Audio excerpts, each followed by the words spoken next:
There's a calling you placed in my soul. I've been afraid. Oh, what if I fall? What if they don't see a light in me at all? But I surrender, 'cause I know you brought me here for this hour. No more shame through every doubt. He gave this voice, I'm gonna let it cry out. 'Cause I'd rather walk by faith than ever trust you enough to step at all.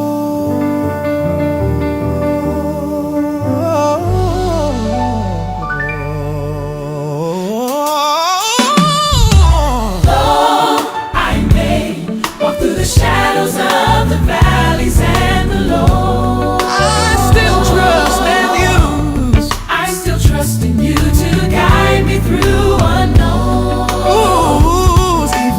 Even when I don't understand what tomorrow holds, I place my hand in yours and peace unfolds.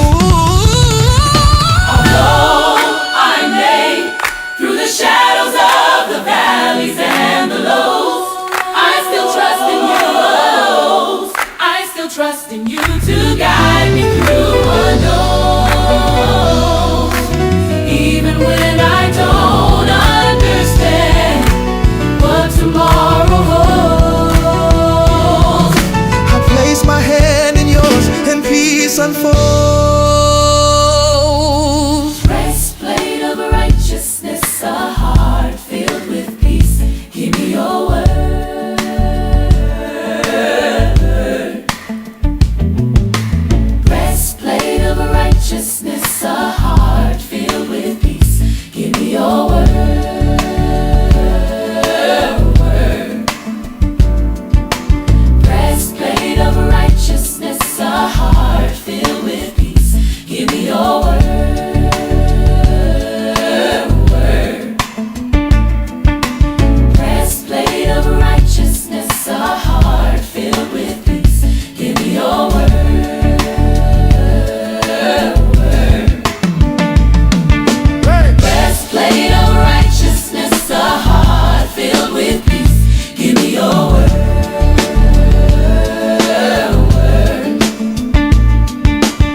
Your light did much more. You opened a path where I saw none before. Your mercy kept calling when I lost my way, and your grace still meets me day after day.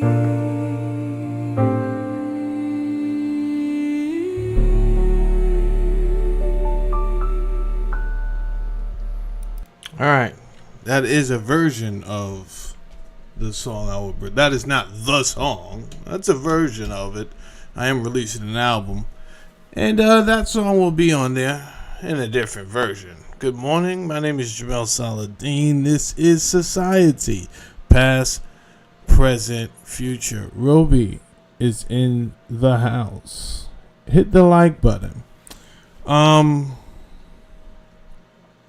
A lot to discuss, and I'm going to keep it real. I don't know how the metrics are going to be because YouTube is funny. So you can put certain people's name in the title, and then you can't put certain people's name in the title. You just have to know that as a YouTuber what to do.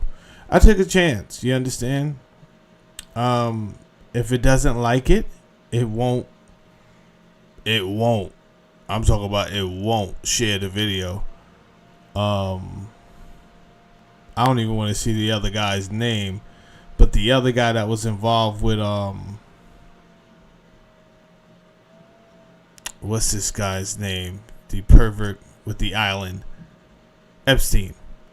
There was another guy. He had stole his house and his money. Him, I did a video with him. That video went nowhere for like a day. It had 0 views. Then it got like 1 view the next day, and then the next day. So they do stuff like that. But there's a lot. I just took a chance because I said, you know what? There's so much going on, and I know that's a tactic for confusion. I don't know if it's coincidence that Hilary Clinton her deposition would go on doing all of this. So since that her deposition is going on during the war, the unsanctioned illegal war, I don't know if that's a tactic. You're right. At this point we don't know, because it is definitely an unsanctioned illegal war. And at the same time, conveniently, she goes to a deposition. Bill Clinton goes to a deposition. Now, were threats made? I would the one person I wouldn't want to be on this earth right now is Donald Trump, right? The price you have to pay, right? Because you owe everybody. And if you watch my show, I've always said, yo, he took too much money from people. He took too much money from people. He took money from the widow of the casino, the Israeli widow. Her husband owned all the casinos.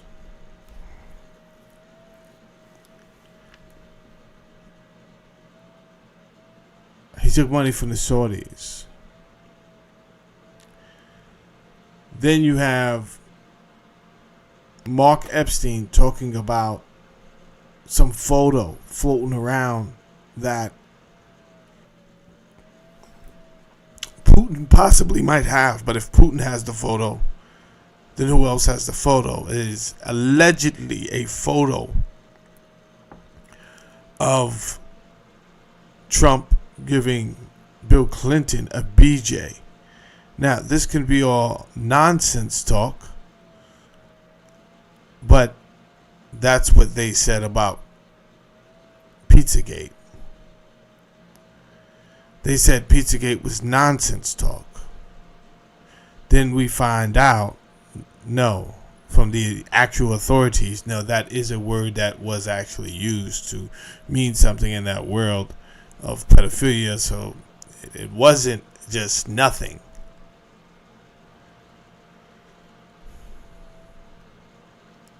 So the amount of psyops that's running right now is actually so ridiculous. So ridiculous. But we're gonna go ahead and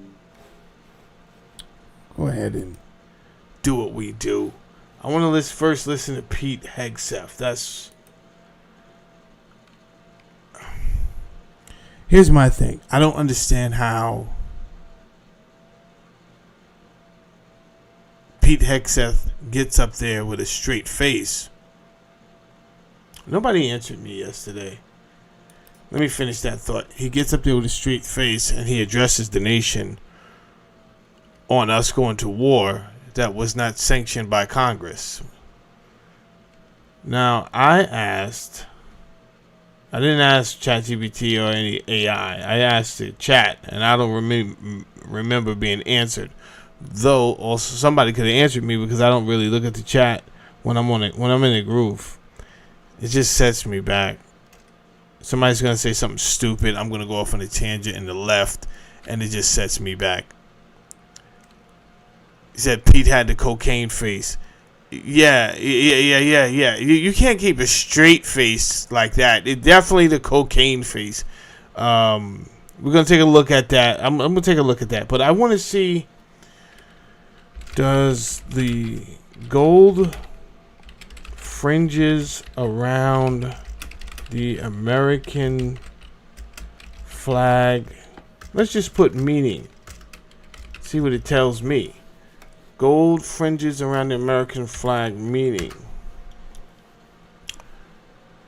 Because when Donald Trump gave the gold fringe on the American flag is often associated with ceremonial flags, particularly in the military or government settings, and is sometimes referred to as the military flag.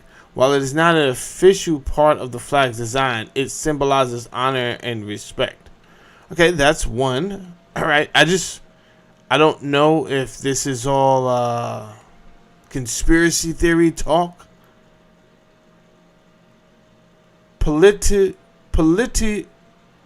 Fact. Let's read this one. Because when Donald Trump gave his speech the other day, the gold fringes were out. Gold fringe on the American flag means the Constitution is suspended. Jesus Christ. I don't know if this is true, but who's PolitiFact? Is that I listen to you? If your time is short, gold fringe added to the American flag is merely decorative. It does not signify that the... Okay, so this has been fact-checked, and PolitiFact says that's not true. A cryptic video claimed that gold fringe attached to the American flag, more than likely sent out by the Moors. Huh? Moors, I don't have time today. Please, can we just get actual facts? I don't have time for your Moorish rhetoric. All right. Let's get over to, because we got a lot to cover. Tucker Carlson. They said they on your body, boy. Yeah, Tucker Carlson. Mossad is upset. And I don't want to see them Charlie Kirk you, bro. You understand? I feel like you just got to this side and I don't really consider you a wide awake person yet. Because I still don't trust you. Your pops was CIA. But I'm going to tell you something. If what do I have to do to prove you can trust me was a person, you are doing the right thing, Tucker Carlson. You are... what do I gotta do to prove to you I'm one of you guys? If that's you, that's you, bro. You understand? You've been consistent with the information that you've brought to the table. I was really looking for you to flake out somehow, do some 3-card Monty, disco stool moves. Nah, bro. You've been keeping it solid since you've had this awakening. I kept on saying, you was part of the Jesuits. Not that you're not yet. I'm still not convinced you're not part of a Jesuit scheme. But I have to give credit where credit is due. That being said, Mossad is on your body. They want you. They have claimed that you are the number 2 anti-Semite in the world. It's not a compliment. It's not a compliment, Tucker Carlson. Right? So we definitely want to beef up the security wherever we need to do that at. Let's listen to my boy Pete. He's not my boy. I never trusted Pete. That was sarcasm. I've never trusted Pete from day zero. I said exactly what was going to happen from day zero.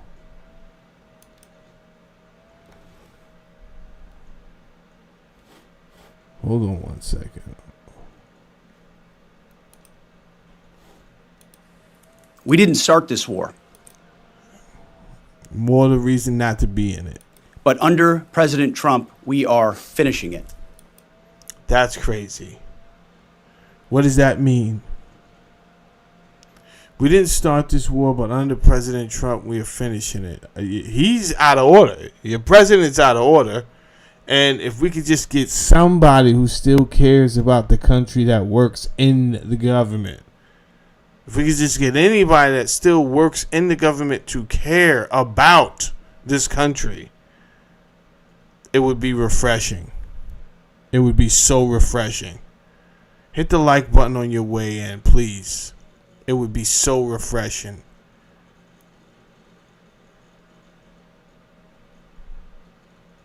Let me tell you something. The MAGA movement, Make America Great Again, is not synonymous with Donald Trump. It is not synonymous with Donald Trump because Donald Trump has broken the law. I believe in Make America Great Again. I do not believe that you could just do anything you want to do when you. This is why we have like ordinances and laws and rules in society, and they're not meant to be broken, right? And if that's what we're going to do, if we're going to just get rid of the Constitution, then hey, let's bring that to the forefront. Let's bring that to Congress and let's decide on that. But the more and more we allow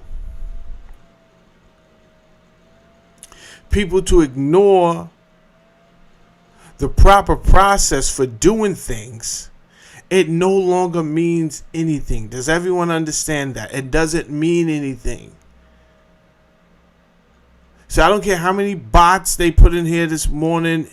India could work feverishly on, hey, Trump 2028. First of all, it's a stupid saying. He can only run twice. He ran twice. That's it. It's over, right? Second of all, why would we ever? Why would we ever? Right? I gave him my vote. He squat down and did poppycock on it. So I don't care about your vote. Israel's first.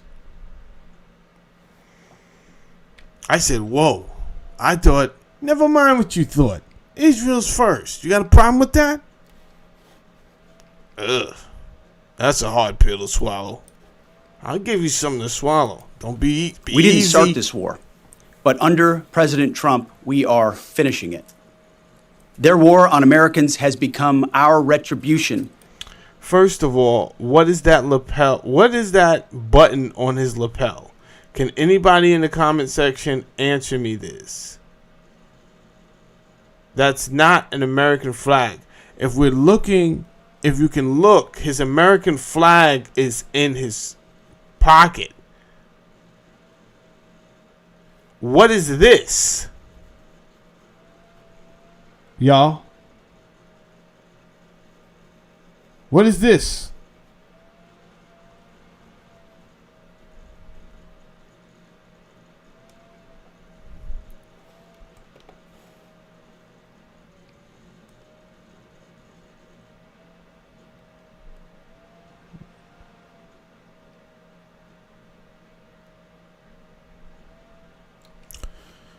Hold on one second. I'll find out. No one seems to care.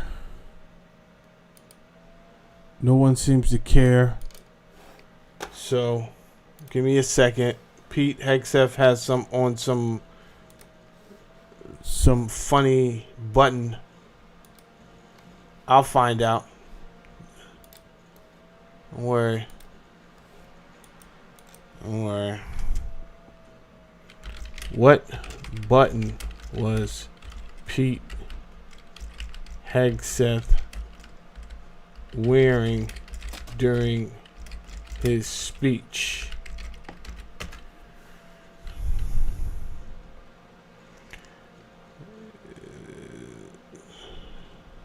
He wore a tie. Okay. What the hell are you talking about? There's clearly, he had a pocket square American flag. What was the button?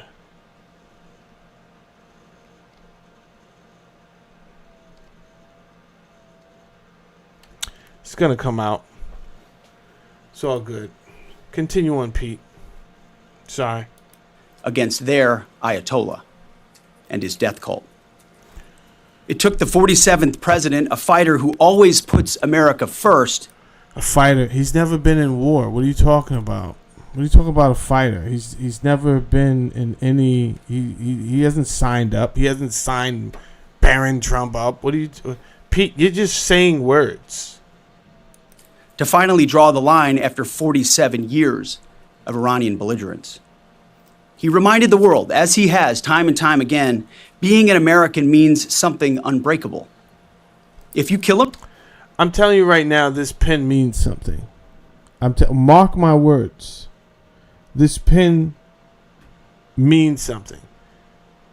The flag is down here. I don't know what this pin means, but I'm looking at the comments and neither do you. So nobody knows what this pin means. I heard something about a pin that AIPAC was giving out that they wanted everyone to wear. This is getting dangerous. It was all fun and games when we were joking around saying things that were politically incorrect a second ago. It was all fun and games. Now we're treading towards a true conversion of power from the United States to Israel in front of our faces.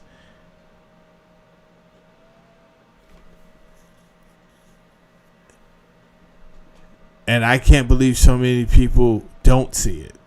So many people are sleep at the wheel. Americans, if you threaten Americans anywhere on earth, we will hunt you down without apology and without hesitation. And all of these are words. These are words. These are untrustworthy people. Iran did not threaten the United States.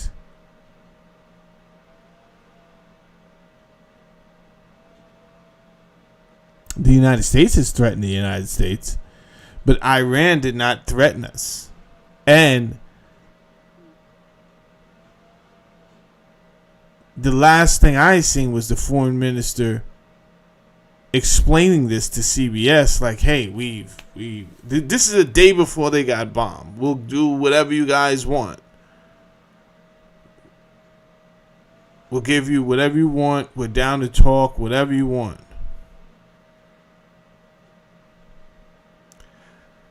So to watch this in real time, actual alleged human beings get up there and say the opposite is crazy. Right? I watched, what was this? I watched Pam Bondi go to a hearing where she was questioned about her accountability of the Epstein files. And there were none. There were none. She was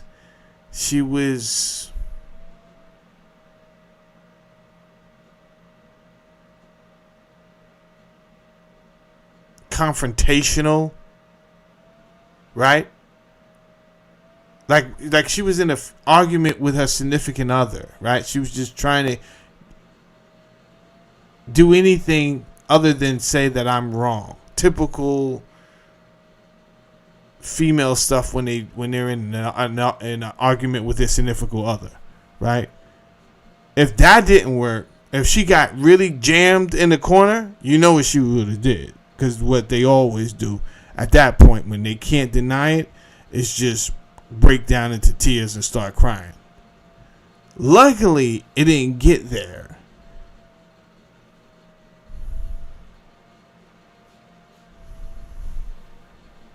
we will kill you. Jesus, Pete. President Trump has also been very consistent. Crazy regimes like Iran, hell-bent on prophetic Islamist delusions. Ah, man. Why did you bring... That was a crazy thing to say that he just said. Oh, my God. Why? Now, mind you, I have no religion. Yeah,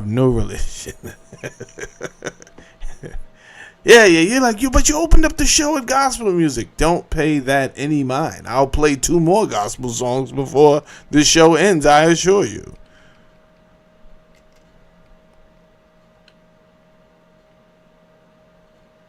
I just haven't offended your God because I want you to stick around and listen. I don't have any religion. I don't need any religion. I need a moral compass. That's it. And Yahweh did not have a moral compass, I assure you. He was on the same type of time in the United States as on. You're just going in, kick your ass, bro. Just going in, lay everything down, kill everything. Don't That's the type of timing he was on. But, there's a thing of respect. I have a sense of objectivity and neutrality. You have to keep that. You have to keep balance. Ma'at. You have to keep balance.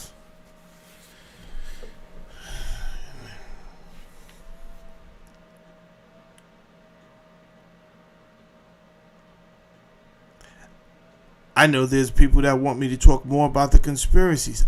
You have to keep balance. I can't go all willy-nilly off conspiracy theories. Even I know some of them are true. But you'll get caught up in that's a dangerous ground you're trying to master. Patience. By the way, I am doing a show tonight. It'll be members only. I'll be talking about conspiracy theories there. Members only. If there's only 2 people there, then there's only 2 people there. I don't care. Whatever. But let's get back to Pete. He just offended an entire religion. Do you have any idea what you're talking about? He just offended an entire religion. And yet, he's talking about religious prophecies. Bro, you let a people who were not related to the people of Judah in any form or fashion. So if they're not related to the tribe of Judah, then they're not from Judea. Then they are not original Jews. So who are they? Rhetorical question. I'm not sitting around waiting for you to answer to me who are they. I know who they are. They are the descendants of the Khazars who've made their way to Europe and they're now doing the same thing they did when they was Khazars, which is being savages. Savages they are. And why did they want that land? That land they should not have in Palestine. Why did they want that land? Because of a prophecy that they will return to the Holy Land. It's not their land. They have no genetic connection to these people. And yet you get on here and offend some other people that don't know any better because they're ignorant. My people perish for lack of knowledge.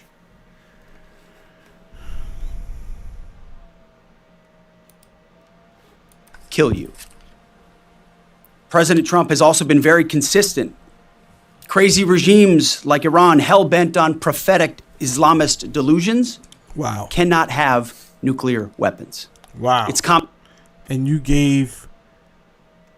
you allow, first of all, this is so stupid and hypocritical.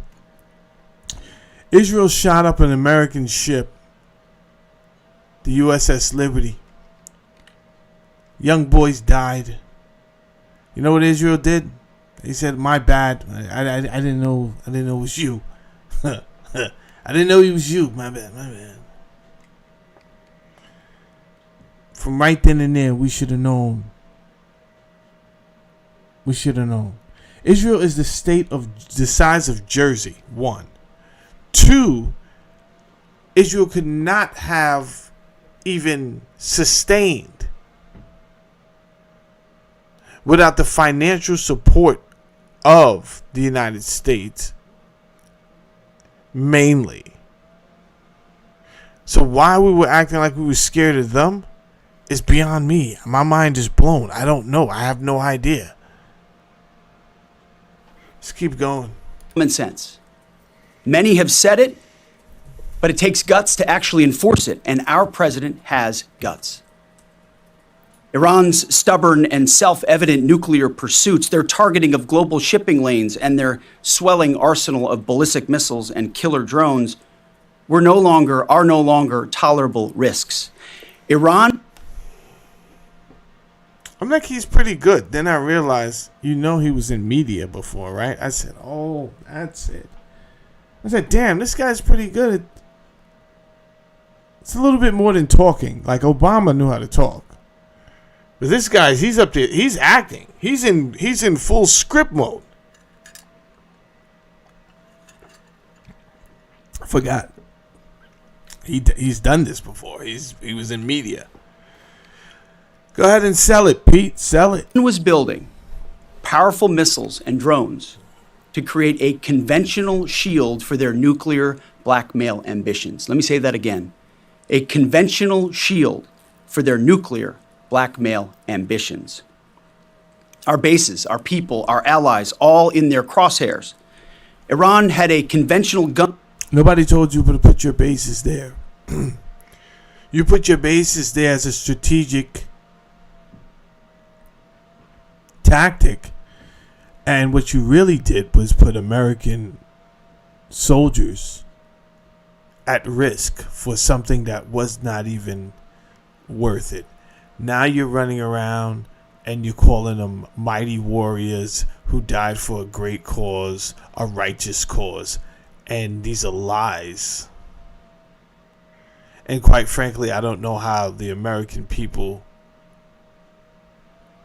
can even listen to this nonsense. But I'm assuming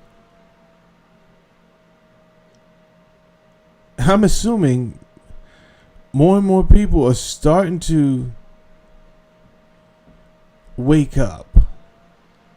They're starting to see what's happening here. And if you don't, you will. But I don't see how you still think it's America first. Let's get back to Pete. Gun to our head as they tried to lie their way to a nuclear bomb. It almost worked under Obama and his terrible deal, but not under this president. Turns out the regime who chanted death to America and death to Israel was gifted death from America and death from Israel. He thinks it's over. This is ridiculous. Quite frankly, I don't want to hear no more of your arrogance. Why does he think it's over? Pete, why do you think it's over? Like, it's just getting. Pete, you guys bombed. You bombed a school full of students, young students. Why do you think this is over?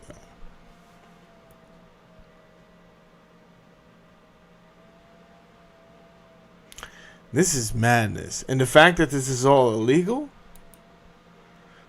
this is madness. I don't know how much I want to listen to Pete. But I definitely kind of, and I didn't listen to this yet.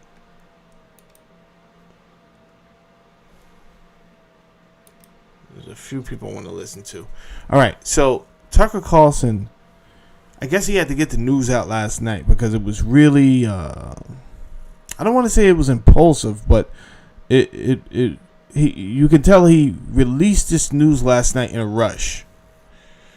It was like, yo, Mossad agents just got arrested in Saudi Arabia for trying to do a false flag. They were going to bomb some stuff. Allegedly, they were going to bomb some stuff in Saudi Arabia.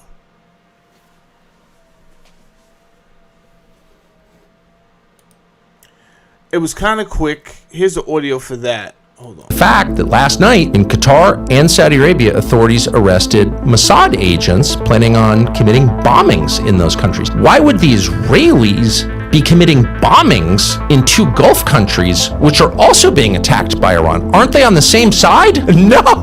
Israel wants to hurt Iran and Qatar and UAE and Saudi and Bahrain and Oman and Kuwait. And they've Now, that's my thing. All of those countries that he just named, you guys are pathetic. I'm going to keep it 1,000 with you because, again,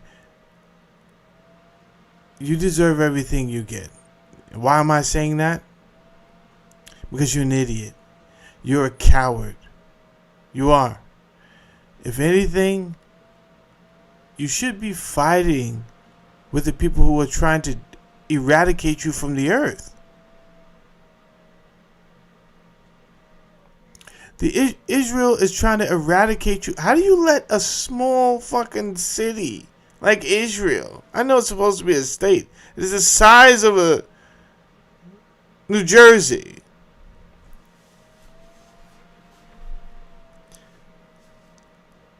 you can't take them out? You side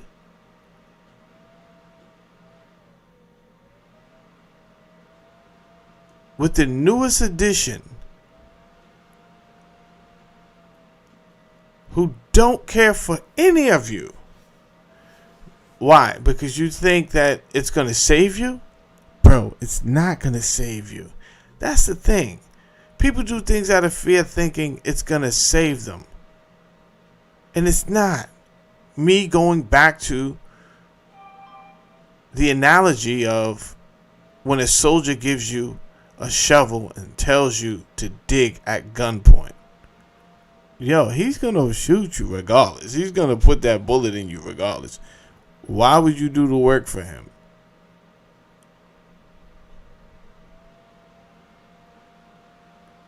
Your best bet is just to go out fighting. He's going to shoot you. You could win. Or you could get shot, but you was going to get shot anyway.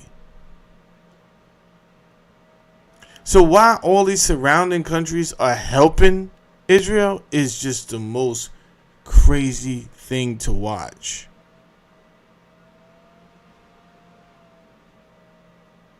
Thinking you will be saved. You won't be saved. And in fact, Tucker Carlson is correct. I believe that Mossad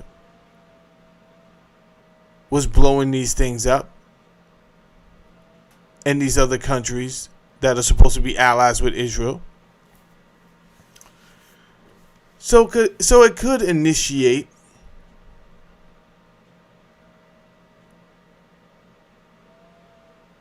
further chaos, further anger. Whatever the frequency they're looking for, they know if we're successful, we can get it. Now, we've seen these same tactics over here in the United States, right? Where, surprisingly, a Caucasian cop shoots a black kid. We go to burn down the neighborhoods, but we really go out to... The last time we just went out to protest. Yo, this gotta stop. All of a sudden, white boys show up with fucking scarves around their face with mocktail cocktail. What do you say it? The mocktail cocktail. I don't know how to pronounce it. It's early in the morning, but the things you light and you're blowing things up. And they got footage of people saying, yo, we didn't... Who are these other people? We wasn't about to do all of that.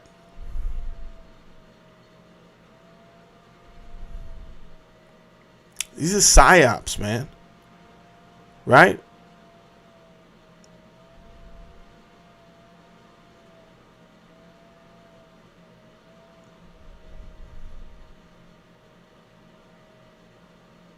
So, of course, during that time, I was on social media just telling people to stand down. Like, we can't tell who's who right now. Don't be outside wilding up. They can't tell who's who. And I don't know why they're force flagging like this, but these people are not with you. There's somebody else.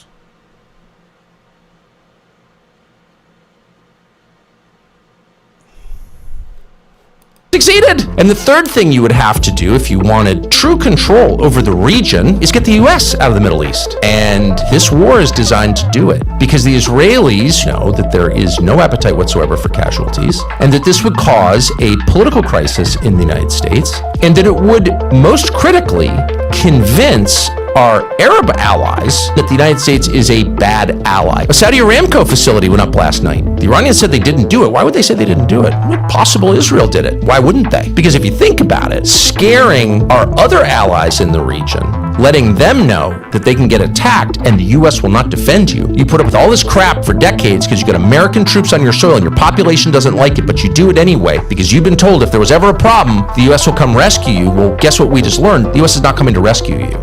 It hasn't been reported, but it's a fact.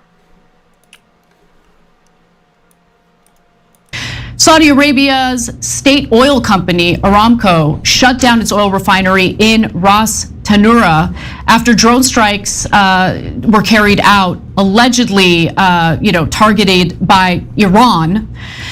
Iran said they didn't do it. So who did it? Now, there has been a larger wave of attacks on energy infrastructure in the Gulf in response to Israel and America's bombing campaign against Iran. And now there are serious concerns about how this expanding war will impact the world's economy. Now, Cenk, before I give you some of the details, there have been some. I can't believe this. I cannot believe World War III is about to start, and I don't know if it's over Epstein or what's in the Epstein files, but it's just a real convenient time because while all of this is going on,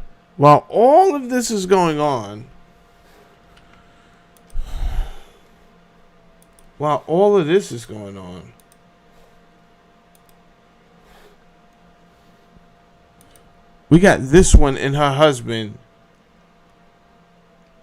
being deposed. Question. I'm going to answer your question. Now you're going to yell This at was me? what I spent You're my going to yell at me. time doing. I'm a survivor trying to look out for other survivors trying to and make I fun was of taking them. care You of waited the 6 people months who to lost get here today. 3,000 6 months, lives. and now Yield to Ms. Mice. Thank you, Mr. Chairman. Madam Secretary, thank you for returning this afternoon. Secretary Clinton, is your husband someone the committee should investigate? My husband will be here tomorrow. You'll have a chance to ask him questions. So my question is your husband someone this committee should investigate? Asked and answered. Apparently you are. You've subpoenaed him. He's going to be here tomorrow. In your testimony before the break, you discussed why you believe President Trump should testify before a committee due to a, quote, pattern of behavior, end quote. You testified that a pattern of behavior warrants accountability. So I want to make sure I understand your standard correctly. The pattern of behavior you describe includes being held civilly liable, indictments, sexually deviant behavior, correct? Yes. In 1998, your husband was found civilly liable for sexual misconduct with Paula Jones and settled for $850,000. Is that correct? Yes. By your standard of pattern of behavior, should your husband testify before this committee? He is testifying tomorrow. On December 19th, 1998, President Clinton was impeached on charges of perjury and obstruction of justice, which directly related to his extramarital affair with Monica Lewinsky. Is that correct? Yes. Damn, this is talking about sitting through something. Ugh. I'm gonna keep it real. I don't know. Jeez, this is cold-blooded. Like obviously she knows the answer to all of this already. But she's just sticking a knife in her ribs right now. Clinton got to sit there and eat it. Jeez. Jeez, Bill. And on top of all of that, they say they got a photo of Trump giving you a BJ? Where does it stop, Bill Clinton? And there's some black kid on the internet right now saying you're his pa, you're his da. You're his da. Doesn't end with this guy. And your husband was impeached for perjury related to sexual behavior, correct? I didn't understand what you said. Your husband was impeached for perjury related to sexual behavior, his sexual behavior. He was impeached for several reasons, and then was acquitted in the Senate. And your husband flew on Jeffrey Epstein's plane 17 to 26 times, correct? He made several trips with different legs on the trip, as I recall. But he flew on Jeffrey Epstein's plane Yes, he 17 to did. 26 times? Were you aware that Secret Service was dropped on some of those flights? That is not my understanding. Where they were not on some of those flights? That is not my So understanding. your understanding is that Secret Service was on all of the flights that President Clinton was on? That is with my Epstein? understanding. By this standard of behavior, multiple credible accusers, including Juanita Broderick, who alleged rape against your husband was disbarred in Arkansas, lost his... What is this? This is hard. I don't know the tactic here, but I know I wouldn't want to be there. It's embarrassing. It's infuriating. You can feel the fury off of this woman right now just through the video. Jeez Louise. Uncle Andy, what's good with you, bro? We got Boston, Massachusetts in the house. Jesus. Law license before the Supreme Court, flew on Epstein's plane dozens of times, visited Epstein's island. That is not true. That is absolutely untrue. Well, there's documentation in the DOJ files. I'm not sure you're aware, your attorneys have told you, but Jeffrey Epstein told one of the victims to lie to investigators, to lie that Bill Clinton was ever on Epstein Island. I can provide that document to you. We would like that document, please. Okay. Yeah, counsel, I can do because that. actually the files say just the opposite. Epstein himself denied he was. These are FBI notes from an interview with a victim, and I can get you the victim number and the case number and the files. These are notes from a 302 interview. If you'd like those, are you going to provide those now? I don't. That's not my line of questioning. She brought it up, but I have a I'm document. sorry, I can get to you're you. making a representation Yeah. as to the facts. I didn't enter anything as an exhibit. But it's factually inaccurate. No, I can give it to you later. I can go find the document, make copies of it, and give it to you this afternoon. Find it now. Thank you so much. Okay. By your standard of pattern of behavior, according to documents released by the Department of Justice, your husband appears in photos in swimming pools, hot tubs, aboard Jeffrey Epstein's private plane with unidentified young women. We came here today and told this committee. Jesus, Bill. All of this? Is why we at war? Because guess what? While they're doing all of this bombing and stuff, this deposition is going on. You understand? So it's real funny to me how Les Wegner, because I uploaded a video of him, and it was a test. I'm going to keep it real with you. It was just a test video. So there was nothing that was really damaging against him. I just wanted to see, was he one of the names that I can upload and everything be fine? Soon as I uploaded it, I realized, oh, they're protecting him, right? The video for like almost a day had 0 views. I said, wow, that's weird. Because even without it going to external members, my members will just click on the video and hit the like button before they even see it. So I'm like, okay. I put up a video for a day, and my most loyal members didn't even watch it or hit the like button. Quite frankly, I don't want to sound arrogant, but I think it's impossible. I think it's impossible for any YouTuber to put something up and have a audience that rock with them, that genuinely check for them anytime they do something, and just for a whole entire day no one has viewed the video. No, you did something. You put some type of mechanism in place that if it has this word, don't even show the video like that. And I was satisfied because I said, okay, see, that was a trick. Don't put any more videos up of less. And I didn't. Said just leave that alone. You're not a big enough channel to where you can show that. You know who's big enough? The Tucker Carlsons, the Sabby Sabs. They're big enough. But you don't want to go down the Kim Iversons. You don't want to go down that road. You're still too small, and it's just going to kill your channel. Leave it alone. Boom. We move on.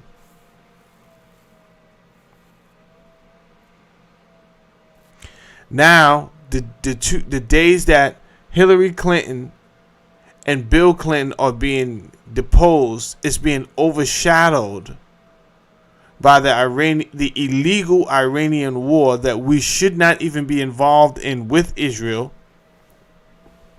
If Israel wants to do something that doesn't make sense, let them do it.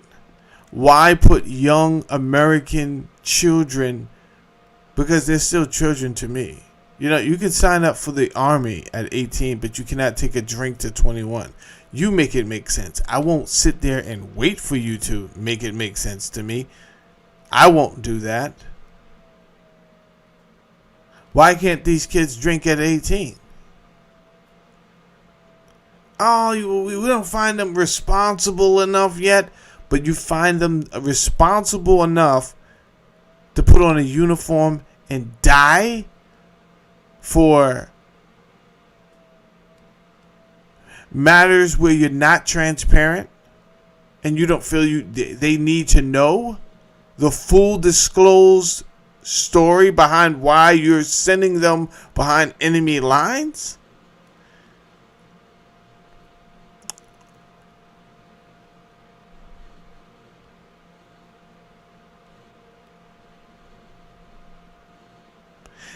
They can't rent a car at the advertised price unless they're 25 and older. Right? Oh, come rent a car for $29.99 a day. Yeah. Walk in there under 25 and see what happens. Bad boy gonna be like $60 a day. You like, yo, what's up with that? Oh, you're only 23. So? Yeah, the insurance companies consider that high risk because they say that your brain is not fully developed yet. It's a bunch of hypocrisy on this planet. It's crazy. So why people buy all of this stuff that comes out of the mouth of a guy in a white coat? I don't know. Do not trust the guy in the white coat.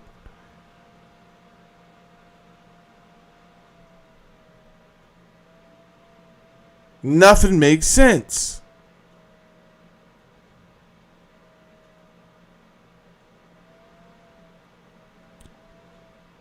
Boondocks, what up? You told this committee that a pattern of behavior demands accountability, correct? I said that I believe the committee should call anyone who had a substantial pattern and practice of contact with Jeffrey Epstein and his crimes before they came to light. Does that include your husband? And after they came to light. You're going to have a chance to question him tomorrow. So I'll ask you again, by the standard you just set, in your own words just now, does this standard apply equally to your husband or only President Trump? I have said that my husband has been subpoenaed. He will appear. He will answer your questions to the best of his ability.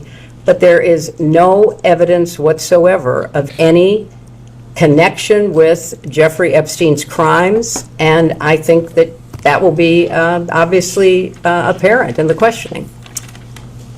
What makes you so sure of that then? I mean, he's photographed with... Objection, to speculate on. She gave that look like, lady, I'm the one who put an illegal server in my house. You understand? See that look she gave her? What makes me so confident? Do you know who I am? You're some type of imbecile? Something that's not. Yeah, it is so speculative. I mean, swimming in a pool, sitting in a hot tub, there are millions of people who do that without any improper behavior or certainly committing any crimes. So I think most of the men are like your husband that did anything wrong? By were they being surrounded by young women, giving them massages on Jeffrey's private estate or private plane? Are they all innocent then? You know, you are making assumptions in your questions that have not been proven and I don't believe are provable. Okay. Why did you wait 6 months to have this hearing today or have this testimony? You know, I've answered that. I thought that given the way that other... Oh, so now more information is coming out. So she did wait. She said, why did you wait so long? You waited 6 months. So maybe this whole thing It's not crazy what I'm thinking. Was this planned? Was silly ass Trump on the phone talking about just wait, just wait. I'm cooking something with Bibi Netanyahu. When you hear the first bombs go off, just you and your lawyer run over there and get it done. Get it done. I don't know how long this is gonna last. We'll try to extend it. I'll aim for some schools first to give you guys some time. Right? They should be on that for a couple of days, and by the time this all blows over, no one will even know you was deposed.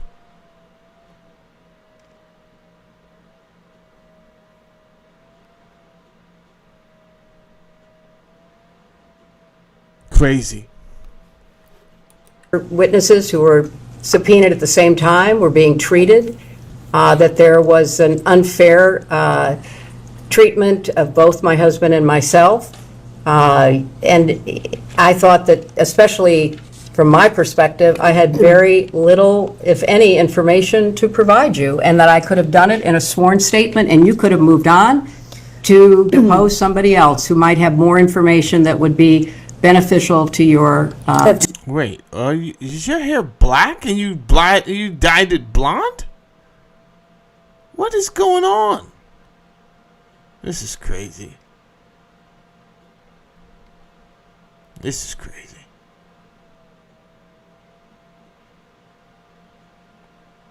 Somebody tell me Marjorie Taylor Greene Taylor is a natural blonde. Do not ruin my morning by telling me she's also her hair is originally black. This is crazy. Two more questions, then we're going to pass it to Congresswoman Luna. After Jeffrey Epstein was convicted, did it concern you at all that you had taken a substantial amount of money from Jeffrey Epstein? That's an inappropriate assumption. I did not take. Yo, the answer is yes or no. Why does listen? It's not like I have been on your side, Miss Clinton, because quite frankly, something about me, something about you I don't like. I don't know what it is. I don't know what it is. Your name comes up a lot. It could have something to do with you and Obama killing Muammar Gaddafi. I don't think that's totally it, though. I don't think that's totally it. It's more like your name comes up in these things that they should not be in. The main person they kept on saying in Pizzagate was you. It was you they kept on saying in Pizzagate. Like, your name came up so much in Pizzagate.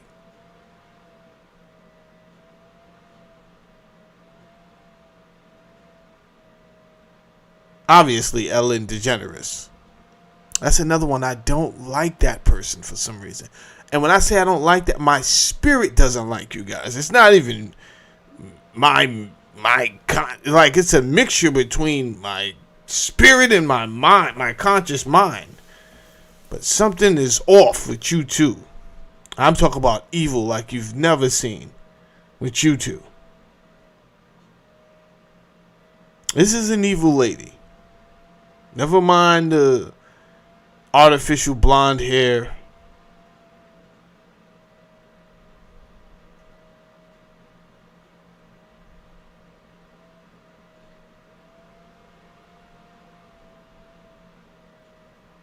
The lack of you melanin in the eyes. Never mind any of that.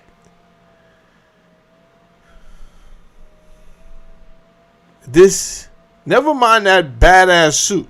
Because one thing's for sure, two things for certain. That suit is bad, Jack. You understand?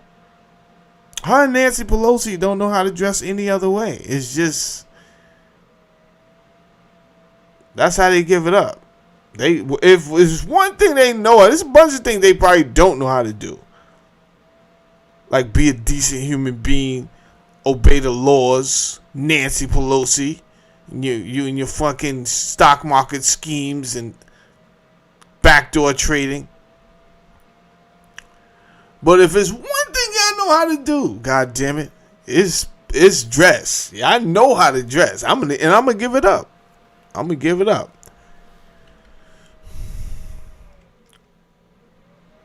Because you can either hate the player or the game, but you can't hate the player and the game. Let's not get crazy. Hate the player? Say, I just don't like that person. Or you can hate the game. I don't like the system. The system is good. But do not be upset at somebody who found a loophole in the system and taking advantage of it, and now you mad. Hey, you could go do the same loophole, baby. Don't hate the player and the game.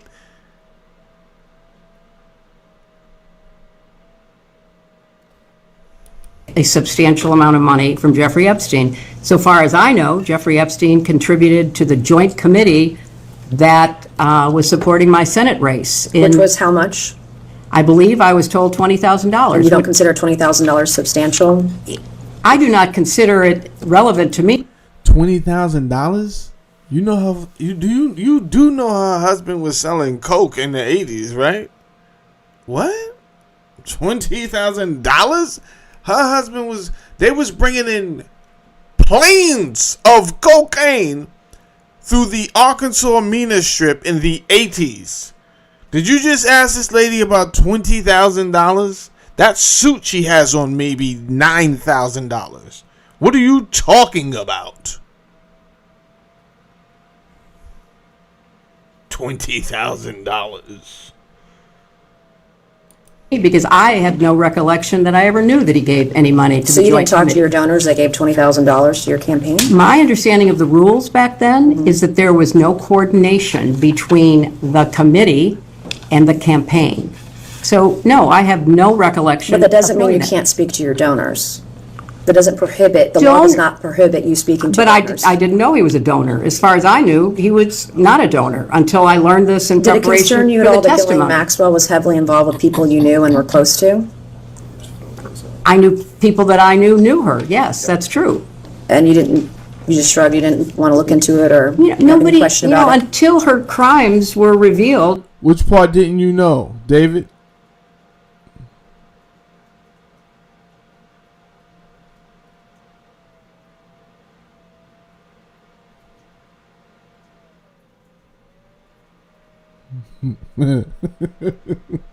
I don't know how much that suit costs, to be honest. I'm just saying it's an expensive suit. I can tell just by looking at it.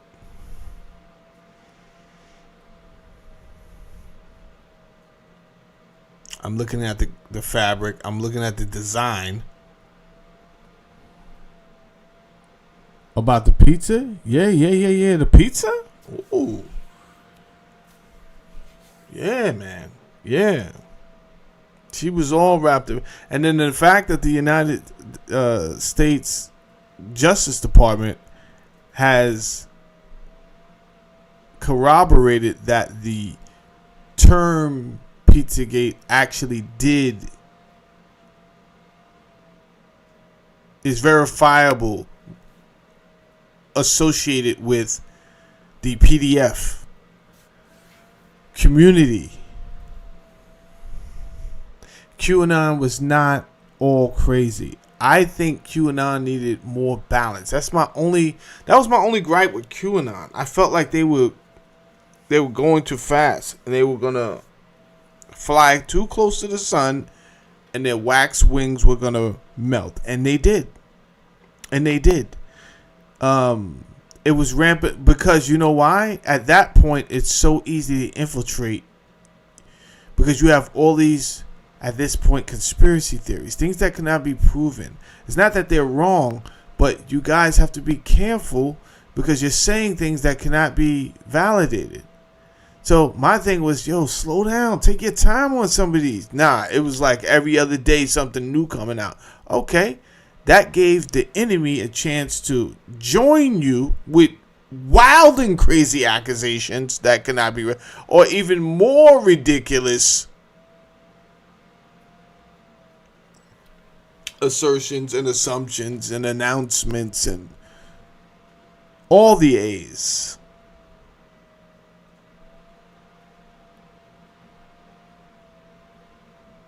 And I'm like, you gotta slow down.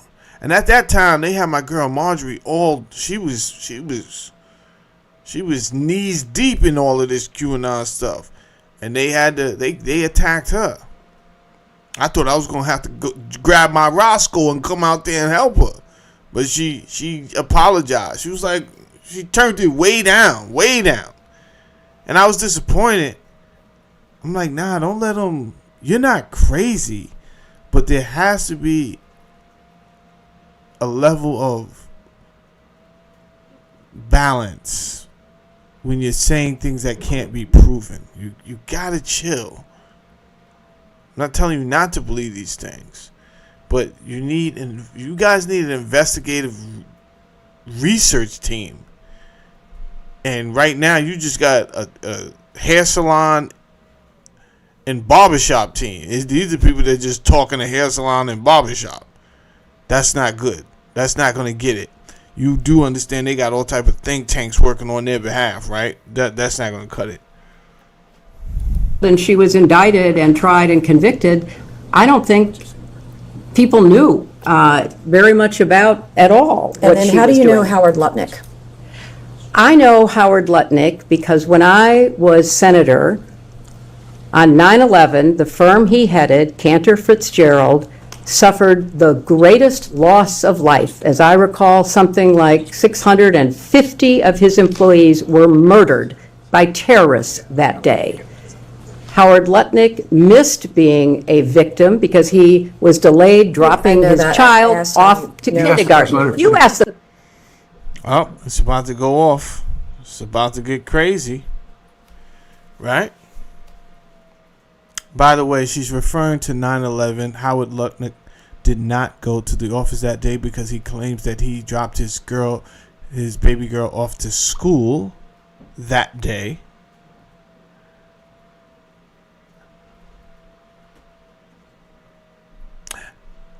By the way, Howard Lutnick, there is a photo floating around of Howard Lutnick, Bill Clinton, and I think Jeffrey Epstein on an island. I don't know if it's Jeffrey Epstein's island, but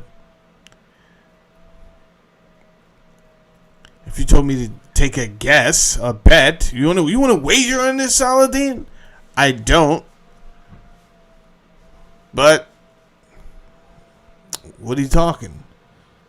Because I'm gonna bet that this was Jeffrey Epstein's island that they're on, and they took a picture. They took a photo like they was doing a photo for their new boy band album. It was crazy.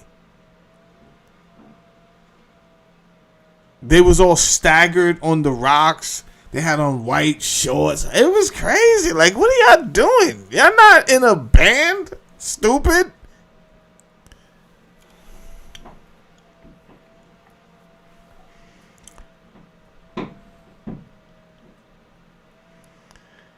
She's flipping. Now she's about to flip. You know why?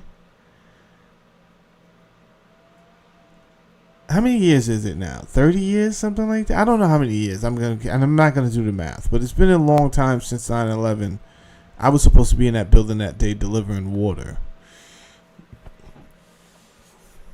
That wasn't my regular route. But whenever the guy that did 9/11, did the World Trade Center, whenever he was out, they sent me over there to do that.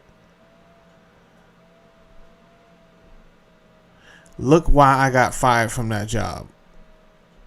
They came to me one day and they say, "Hey man, you don't look happy, man."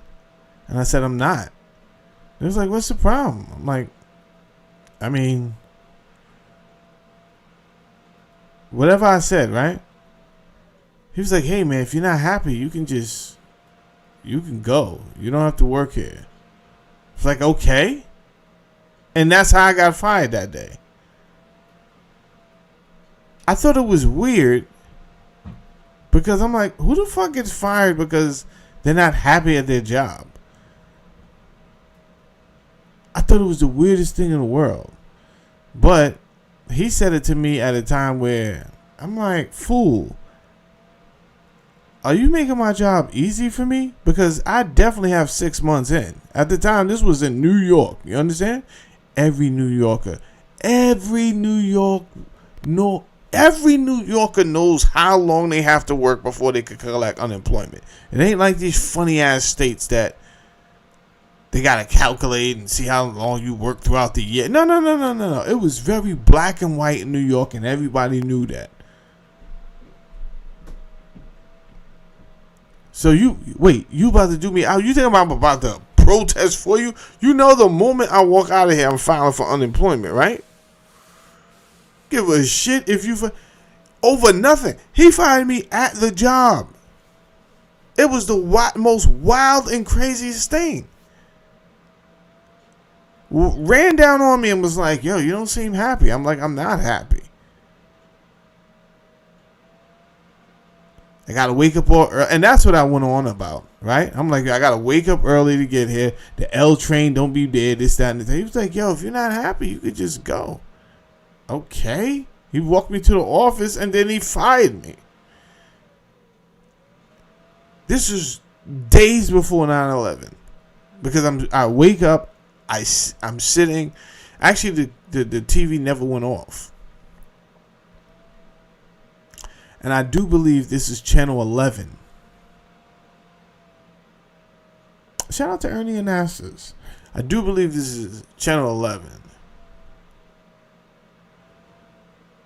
Because I used to watch Channel 11 at night, right? Because my shows was Cheers. I used to like to watch Cheers when I was, like, that's the last show. And then the Honeymooners used to come on, Seinfeld, all this stuff used to come on, but the Honeymooners was the last show. And then if they didn't have any more shows, it would just go static after a certain time. TV was already on. I woke up thinking, yo, what action movie is on Channel 11 right now? That's what I really thought, right? Because the first plane had already hit and the smoke was coming out of it. So I was like, yo, what action-packed movie is on right now? This is nuts. A little bit longer, I see the second plane fly right into the plane, into the building. I'm like, oh, snap. It's crazy. Hindsight. What we find out. Well, we found out that they did not go after Osama bin Laden right away, right? Which is crazy. Because they blamed him, and yet they went after Saddam Hussein, which is nuts. What's even more nuts is that immediately when they get over there, they go to the museum and they raid the museums for relics that they are looking for that have to do with ancient history, Sumerian history, history that has to do with before any religion you're going to name right now even existed. They're looking for relics that existed before Judaism, which meant it existed before Christianity, which meant it existed before Islam. That was their number one priority, the government. I did not know that.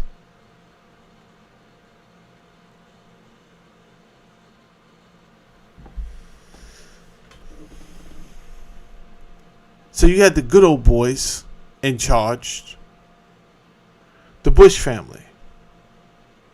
What I also did not know is that Bill Clinton was the protege of George Bush Sr. I did not know that. I would learn this later on, reading articles, reading books, listening to stories, and I said, wow, they do have a relationship. Herbert Walker and Bill Clinton. He's like a second son to him.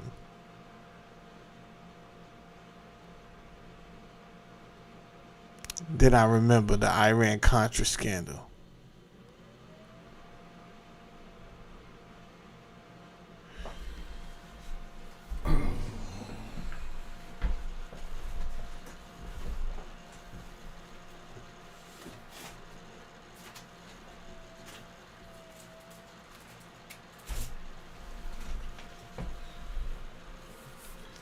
I think this might have been the first book that put me onto his shenanigans.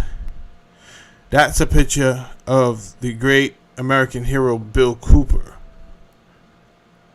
That's a picture of the great American hero Bill Cooper.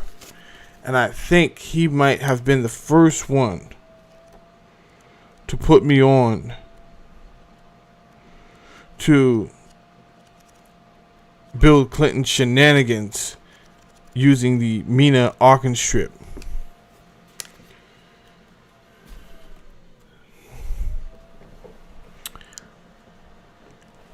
So my point is this. She's mentioning Howard Lutnick and how he didn't come to work that day. My point is this. She gets pretty triggered right there when 9/11 is brought up. Howard not being there. You know why? Because they're all in cahoots. That's why. She can bring up the amount of people that would die. Just like Trump can bring up, these men who died, they were mighty warriors dying for a just cause. That's what he just said about the soldiers that just passed away, that were killed in this war, in this unsanctioned war. He just had the nerve to say that. Listen, American families, do not fall for this type of rhetoric.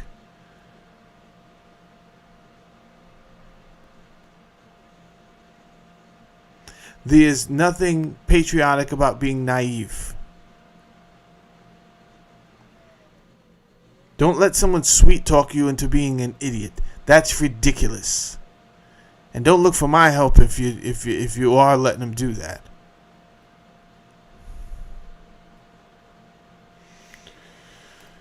Question. I'm going to answer your question. Now you're going to yell This at me? was what I spent You're my going to yell at me. time doing. I'm a I survivor spent trying to look out for other survivors, trying to and get to the I bottom was of it. taking care You of waited the 6 people months who to lost get here today. 3,000 6 months, lives and now you're being at World defiant Trade and Center. indignant today. You asked me I have about met Howard with Epstein Lutnick. survivors. I'm a survivor myself. You have emails. You've denied that Jeffrey Epstein, that you tried to get Jeffrey Epstein to give money to you. I did but not. Howard Lutnick was If you used have to an get email money. with me asking Jeffrey I Epstein have for an money, email from Howard Lutnick said. That's funny. She said, if you have an email with Howard Jeffrey Epstein asking me for money, I'll be shocked because I deleted those goddamn emails, and I know for myself there's no copies. So you're a liar. Sending it to what's Jeffrey the question? Epstein and his What's the- people to I raise don't- money for I don't you know about- for an event, an intimate event for you at his offices Well, at Cantor Fitzgerald. You're going to sit if here you- today if you would and, let me and, finish. and obfuscate and say to this committee, you didn't try to get money from Jeffrey I didn't. Epstein when I there was an didn't. intimate event in an email that Howard Lutnick emailed to Epstein's people and Epstein to get him to come to your intimate event at Cantor Fitzgerald, a very small event. And so I'm not going to put it. You want to yell at me, that's fine, but I'll yell right back. Well, okay? I am looking out for it's survivors. very- I'm doing look. the job that you would not do and refuse to do as Secretary of State. Do that jump. Do the jump. Damn. Meow. It's going down. It is going down. State. Thank you, and I yield back to No, Congresswoman. I'm going to finish answering the question, which I have a right to do. I am very sympathetic to your personal situation. I have read about it. I have seen you testify or speak on the floor about it. And I very much sympathize with not only what you went through, but appreciate your effort to stand up for survivors. I was a senator representing the people who were murdered on 9/11. Nobody lost more people than Howard Lutnick. You can say whatever you want. You can call him and have him appear before the committee. But I knew him as the man who lost the employees that he knew intimately, including his brother. All right, let's just stop right there. I wasn't going to do this, Hilary, but you're forcing my hand. I had no intentions of doing this.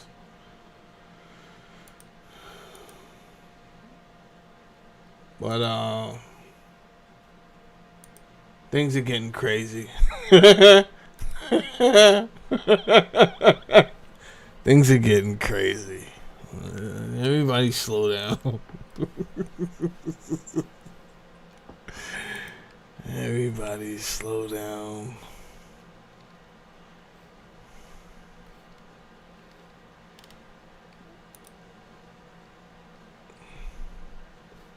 are close. They're I wasn't going to do this. that they, right away, and they put it through Gmail. So you go to Gmail and you can still see some of the files that the DOJ removed. Let's look at this picture, shall we? Here's Jeffrey Epstein in the white shirt, obviously. This guy right here in the blue button-down shirt and the white shorts is Howard Lutnick. They're on an island. See the water? See the sand? This guy over here looks very much like Brett Ratner, the guy who said he never went on Jeffrey Epstein's island. You can't trust the Ratners. That's number one. Do not trust the Ratners or the Brett Ratner's brother. Do not trust the Ratners. Howard Lutnick said he went to the island with his family, with his kids. Do you see any kids in this picture? I don't see any kids. He's out here toes out. You understand? Proud to be bald. Barely. He's rocking the white George Jefferson. That's at that point you just got to cut it off, bro. Stop playing games. Just go bald, man. Just, Jeff Bezos, that bad boy.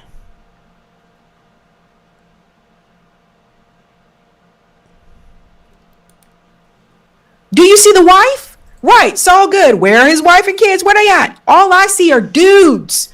I don't know who is in the orange shirt, and we can't see the guy's face over here. But here's Howard Lutnick on the island with Jeffrey Epstein, and it appears again, this looks like Brett Ratner, who said he never went there, with no kids. Yeah, so Miss Hilary, I don't trust. My point is I don't trust anything that's coming out your mouth. Ever. Right? You was not supposed to have a personal server at your house, and yet you did, and yet there were over 30,000 emails that were deleted. I don't trust anything you're talking about. And he was a So double I between work- you and Let Jeffrey her finish Epstein her raising answer, money please. for you. Let her finish her answer. You know what? If you don't want to hear what emotionally affected me, that's fine. But that's why I know Howard Lutnick. I went to the memorial service every 9/11 after the formal. That's how I know him. Right? Outside of the fact that, yes, him and Bill used to go to the island. Everybody went to the island. It wasn't a big deal. I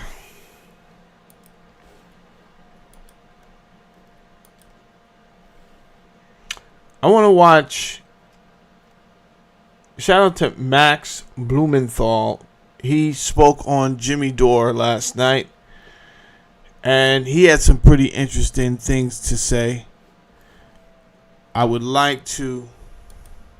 Give me 1 second. I want to watch. Hold on.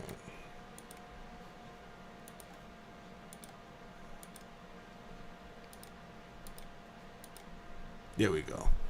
I want to watch Max. I want to listen to Max Blumenthal for a second.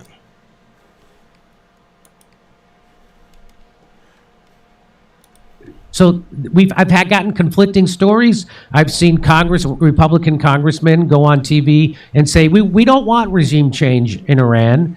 I've heard the opposite, saying that we do want regime change in Iran. But what they're doing, so this is my question: is what's their end game? Because they're not. All right, that was a horrible transition. So let me just give some type of context to the transition that I'm making right now. If you're just now listening to me on the way to work, good morning to you.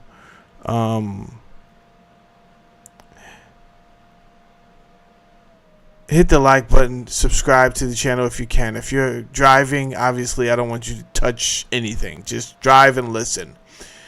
why was Hillary brought up? Well, it was my assumption that she chose to get deposed during a convenient time that the world would be distracted by an illegal war. I didn't want that to go over anyone's head, so therefore I brought that up. Good morning, winter is in the building. Winter is in the building. I didn't want that to go over anyone's head.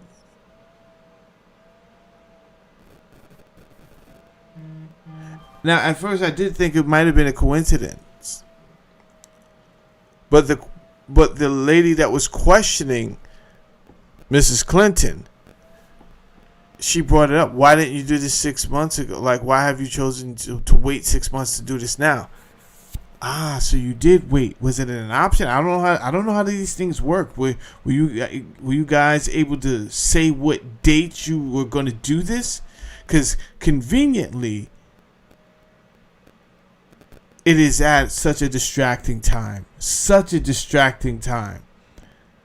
And I think Bill Clinton was either deposed yesterday or today. But I believe it was yesterday he was deposed.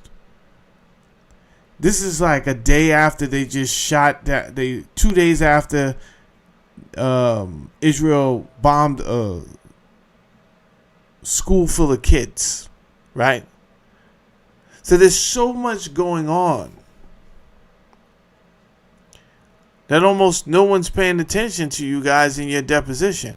But one thing I've learned is that I don't care what you throw at the United States right now. The one thing, they are riding these Epstein files like a bull rider. Like, they are not getting off no matter what.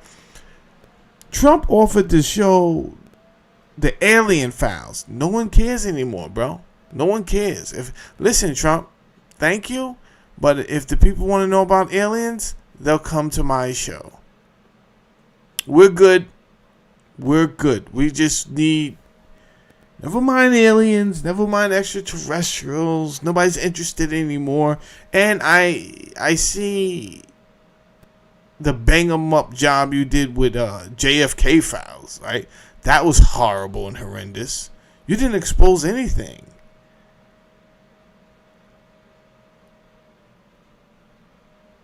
That was mocking and ridiculous. We knew so much more that you even told us, or you releasing those files. That was so no one's trusting you to release any files, thinking that there's going to be any truth in the files.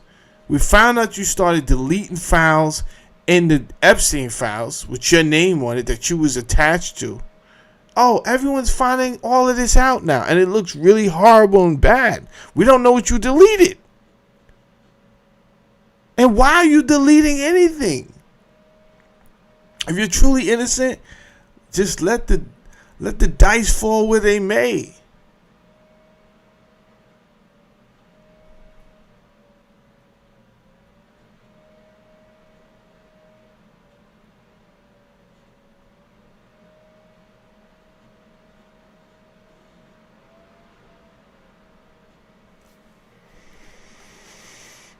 Now bombing police stations inside of Iran. Yep. And so a bunch of them, not just one, a bunch of them. There's a bunch of them there that they're hitting.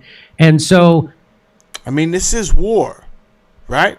Listen, I don't know. I honestly don't know who is the Secretary of War in Iran, but they got to stop playing games. I don't know. I don't know if they're trying to be too skilled or tactful. Yo, you gotta go savage on these people. Because if you didn't know, if no one told you, that's who they are. That I'm not being funny. I'm not just spewing out ad hominem attacks. No. That's who the Khazar people were before they found religion. And finding religion did not eradicate their behavior. They are savages from the Caucasus Mountains, masquerading as the descendants of the Hebrews. They have no connection, genetic connection, to the people known as the ancient Hebrews. Identity theft is a crime, and these savages have figured out how to steal another culture's identity. So you have to know who you're dealing with. And I have to admit, I'm kind of disappointed because having read the great military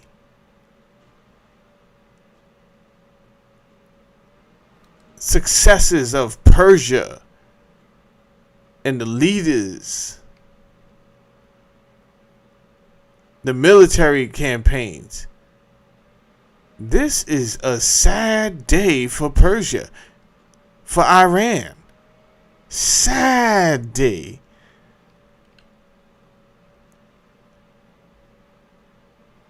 If Cyrus and the other leaders of Persia could see where they would have never went out like this, bro.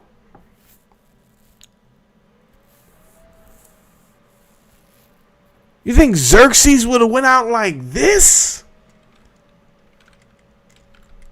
Hell no.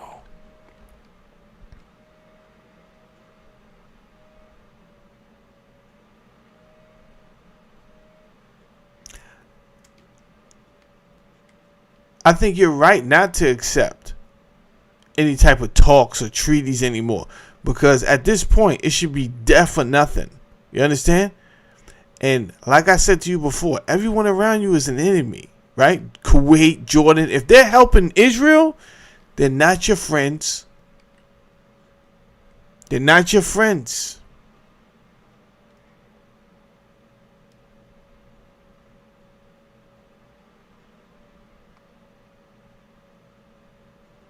Now, here should be the time that I'm struggling, right? Because I should be like, yo, but there's American soldiers over there, so you know what? Nah, I don't feel like that. I feel like the American president should take that hit, not me, right? I know there's young American soldiers over there in these camps. Who placed them there? Did I place them there? I didn't place them there. I would never place them there. Never.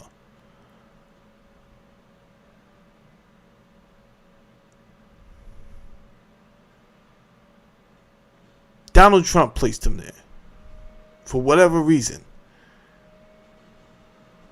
I can't even say the United States of America placed him there. Donald Trump placed him there for whatever reason. Because it's illegal for them to even be entertaining in these type of activities. But they're backing Israel.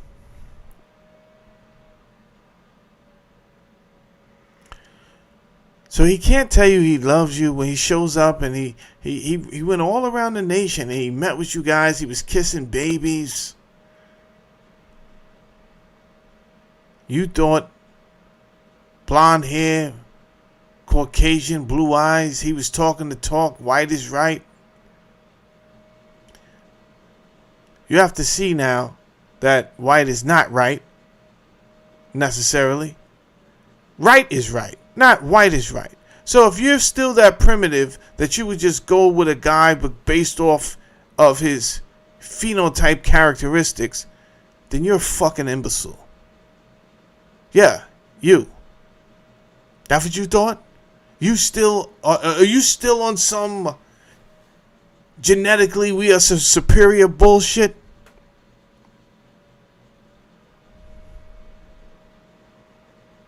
Because if I really told you who was genetically superior, it would hurt your fucking heart. So we're not going to do that this morning. We're not going to tell you who's genetically superior. I just want to kill your fucking stupid ass ideology thinking about some old ideas of we're genetically superior. I can't tell, because he's risking your fucking kids over there right now to die for jack shit, all because he might not want a photo of him giving a BJ to Bill Clinton to be outed. But that could be hearsay, conspiracy theory. I don't know why Mark Epstein mentioned that photo. I'm not mentioning that photo out of nowhere. It was in the Epstein files. Fuck do I know? I don't know if he was really giving BJs or not. What I do know is that something seems off. He doesn't seem himself.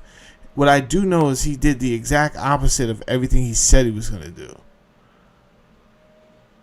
So I don't know how it's America first risking your children, your grandchildren, for a war for Israel. Because all of this shit is for Israel, right?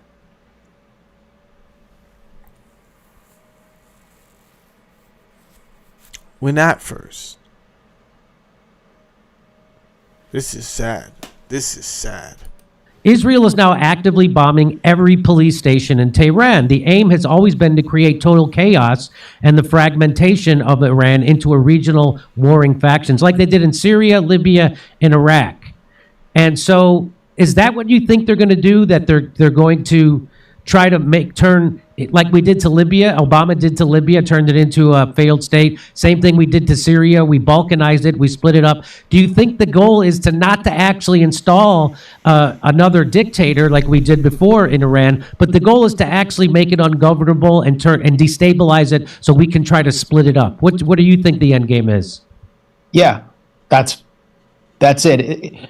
If they can achieve regime change, well, first of all, Trump is so malleable and so void of any original thought that he was sold on the idea that he could actually have a Venezuela-like solution to Iran, like a relatively quick resolution after liquidating Iran's leadership with brilliant Israeli assassination tactics, and then there'd be some kind of Delcy Rodriguez figure who would just step into the void and give him access and Israel access to all of Iran's wealth and all of its shipping lanes, and that would be it.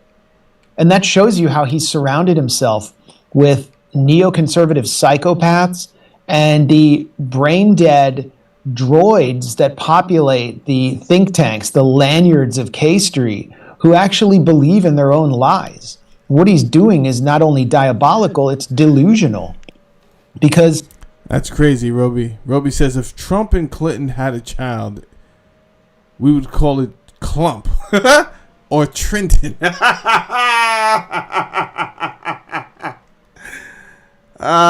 Somewhere in the world there's a guy named Trenton right now. You know his life is shit. It was destiny, brother. It was destiny. The moment they named you, there's power in words. The moment they decide to name you Trenton, your life is screwed.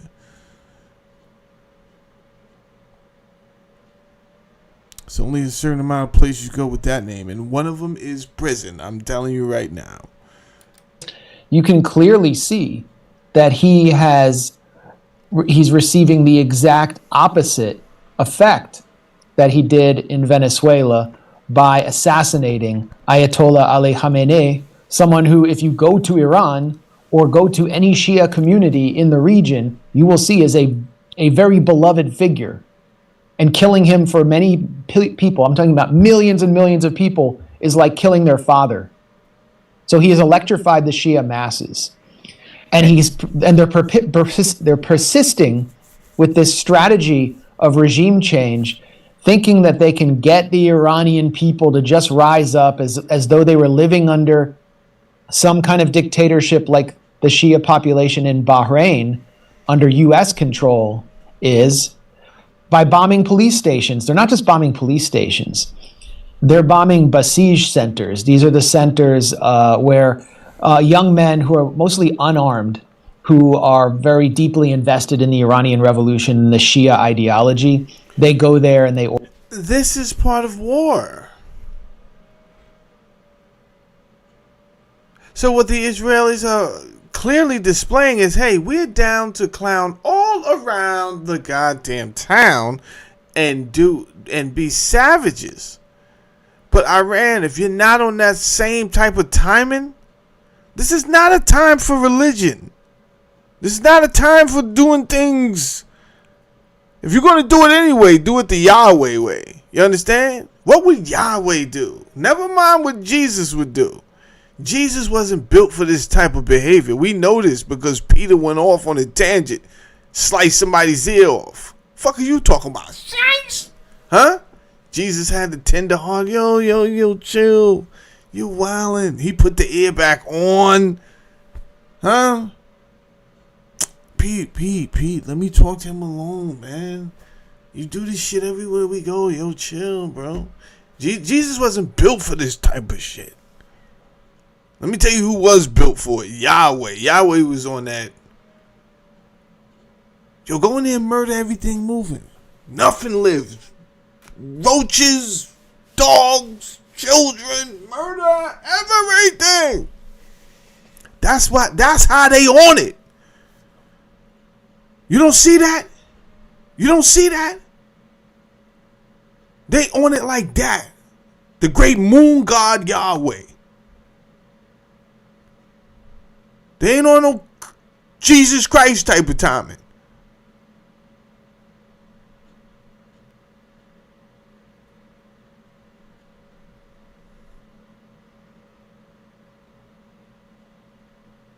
So the people of Iran, you got to find Allah's mean streak right now, even though they're trying to use that against you in the media. They're saying that this is that. I don't like how Pete Hegseth tried to make it seem like the Iranians were driven by some type of extremist ideology of Islam, when all of the data shows the exact opposite, if anything. But it doesn't matter because most Americans, they're going to just turn on Pete Hegseth and they're going to believe what he says because he's white and he's in a suit and he works for the government, which is not a good reason to believe any fucking body, but it still works. It's still effective, right? Why would Pete lie? I'm sorry, you don't work for the government. You don't know. You're a podcaster, right? You get that fucking asshole. I don't work for the government. I am a podcaster, a YouTuber, whatever you want to call me. But I have the good sense to gather the information that I do have that are facts and accumulate them together and then just analyze them. I have the ability of analyzation. Or am I too stupid? Do you not give me enough credit just to do something simple as analyze the data before me? I'd have you know that I have a high school diploma, sir. I'll have you know. I have a high school diploma. Organize and they pray there. And I've been by them, just walking through Tehran. They're like next door to pharmacies and schools. I actually saw one right across the street from a synagogue, which was a synagogue open to the public. So they're bombing the crap out of these residential neighborhoods, trying to cause some civil uprising when all they're doing. The synagogue, spinagogue. They don't believe in none of that shit, bro. They don't care. There are those who say they are Jews and they are not, for they are of the synagogue of Satan. They don't care. Synagogue. First of all, sin is a moon god. Is that not established? You don't believe me? Find out what calendar the Jews follow and see if it's not the lunar calendar. You don't believe me? So it is not what you think. None of this shit is what you think.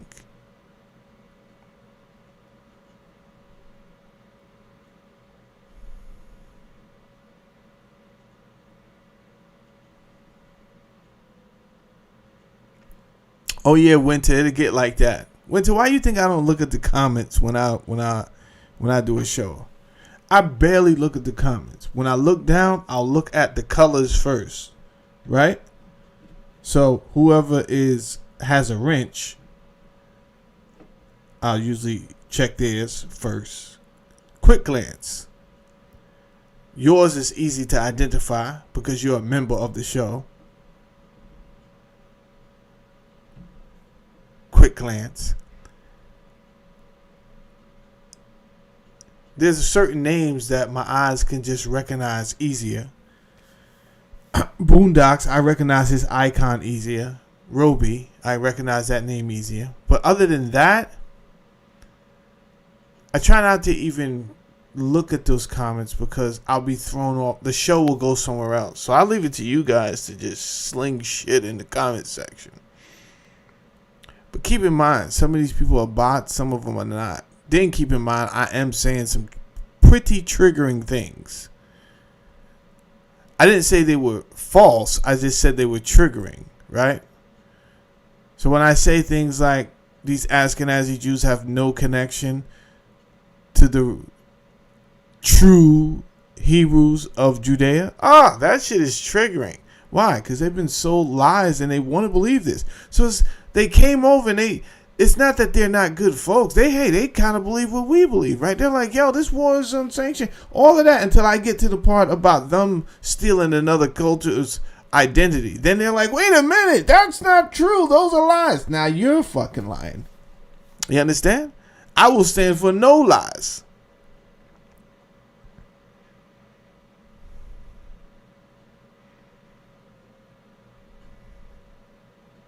I woke up this morning and said, where would we be if Hitler was still alive? Where would we be?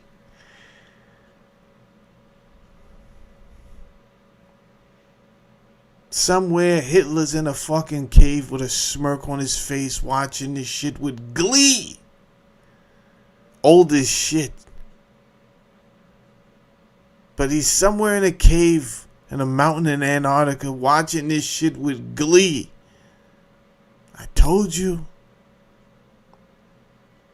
You can't trust him. Can't trust him. Tried to warn you. Look at you now. Look at you now.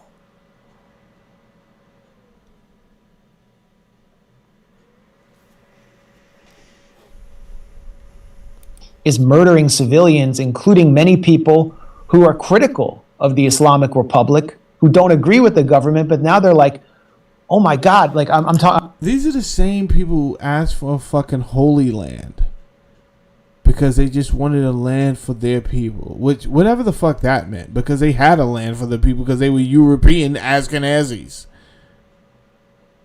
They had lands. They had.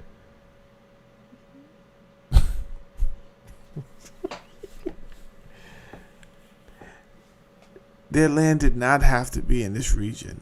There was plenty of space from where they originated from, which was the Caucasus Mountains. Plenty of space out there. We could have flew in some topsoil. Huh? Whatever you guys fucking need. We'll get it done right here. Right here. This is all you. Oy vey. The land is no good. The soil's no good. We'll fly in good topsoil. Huh? Fucking Dubai was nothing. They built that. Amazing. Amazing. All that land right there in the Caucasus Mountains. You could fucking have casinos out there. You could do all type of silly shit. Whatever you Ashkenazis are into, I don't know what you're into, and I don't want to know. But you can do all that silly shit right out there in the mountains. No, you wanted to go and steal someone else's thing. So we did all of this. They had a whole sad ass story that came with it. Oh, look, the Holocaust. And where'd that get you? Where'd that get us? You wanted to have sympathy. Where the fuck did that get us? That got your sons and your daughters over there right now losing their lives because you wanted to feel sympathy. You wanted to be politically correct, right? You wanted to be, oh, that's not right to say. Funguli, not right to say.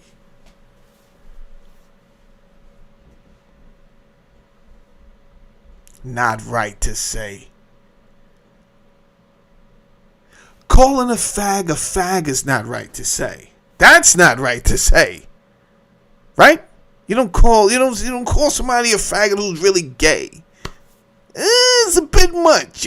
That type of vulgar language only comes out when you're seriously irate, right? But I'm not that irate to call a homosexual a faggot. I'm not.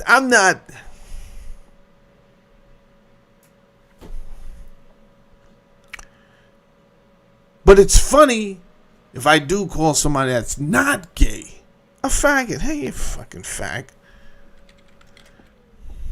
Then it's funny. I don't call retards retard. You understand? That's not right to say. But you call somebody a retard when you know they're not a retard. They're just being fucking stupid, you fucking retard.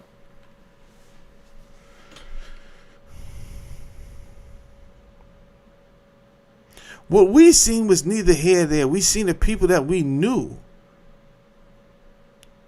was fucking vicious from the moment that they brought a document to us suggesting that, say, hey, we should take that land over there because really that's our land. Like that's our land. We knew this was all bullshit.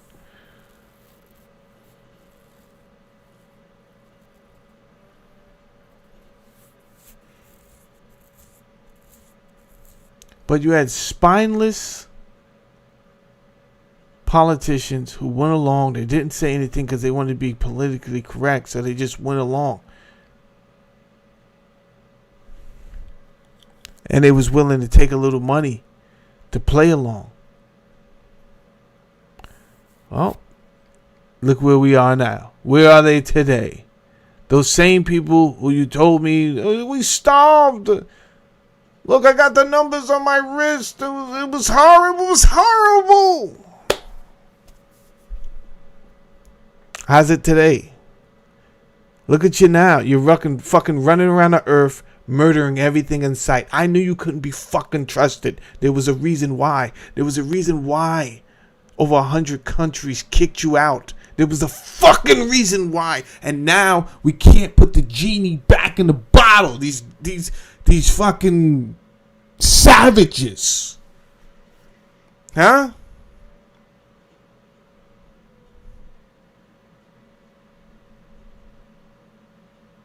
Nobody found it strange that the Aryan white brother neighborhood, the brotherhood, they hated blacks, but they also, I found it real strange. I get why you hate blacks. What's your fucking problem with the Jews? Oh. What was real odd is they hated them more than they hated fucking blacks. I said, this is strange. Everybody hates your fucking guts. Why do people hate your guts? Oh, they're jealous we're the chosen people. Oh. Yeah, we're the chosen people. They're just fucking jealous.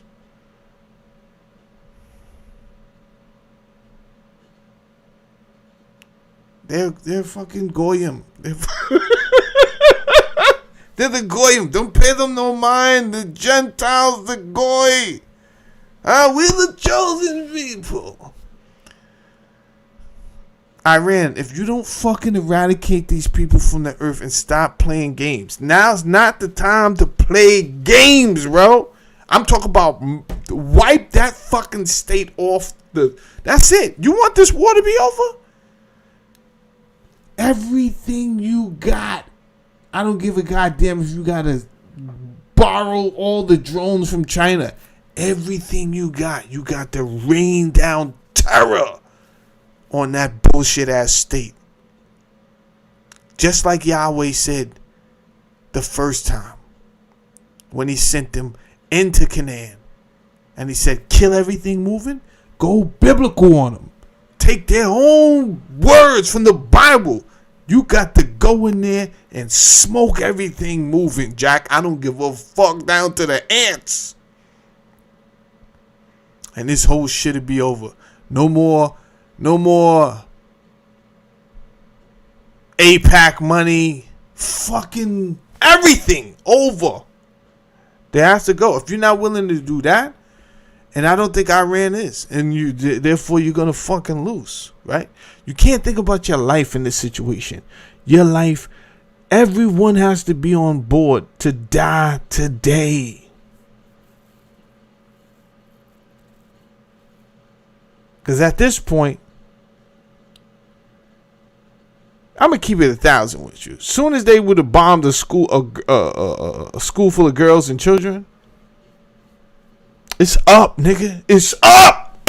It is up. What's up? I don't have to live today. I don't have to live past today. Just pass me some weapons and let's go.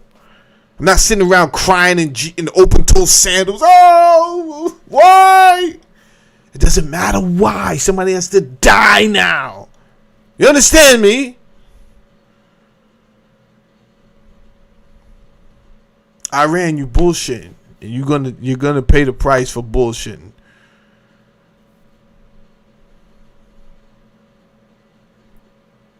Set it off. Set it off. Bibi did threaten to bomb you with a nuclear bomb. Before you take my advice, he did definitely threaten to use a nuke on you. But so let it be. Fuck that. So let it be. How long could that death take? Huh? An atomic bomb falling on you. How long could that take? It's probably 5 seconds at most. Probably less than that.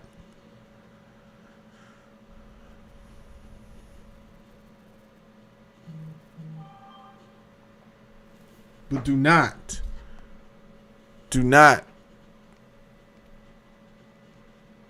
save your life only to be a slave. Don't do it.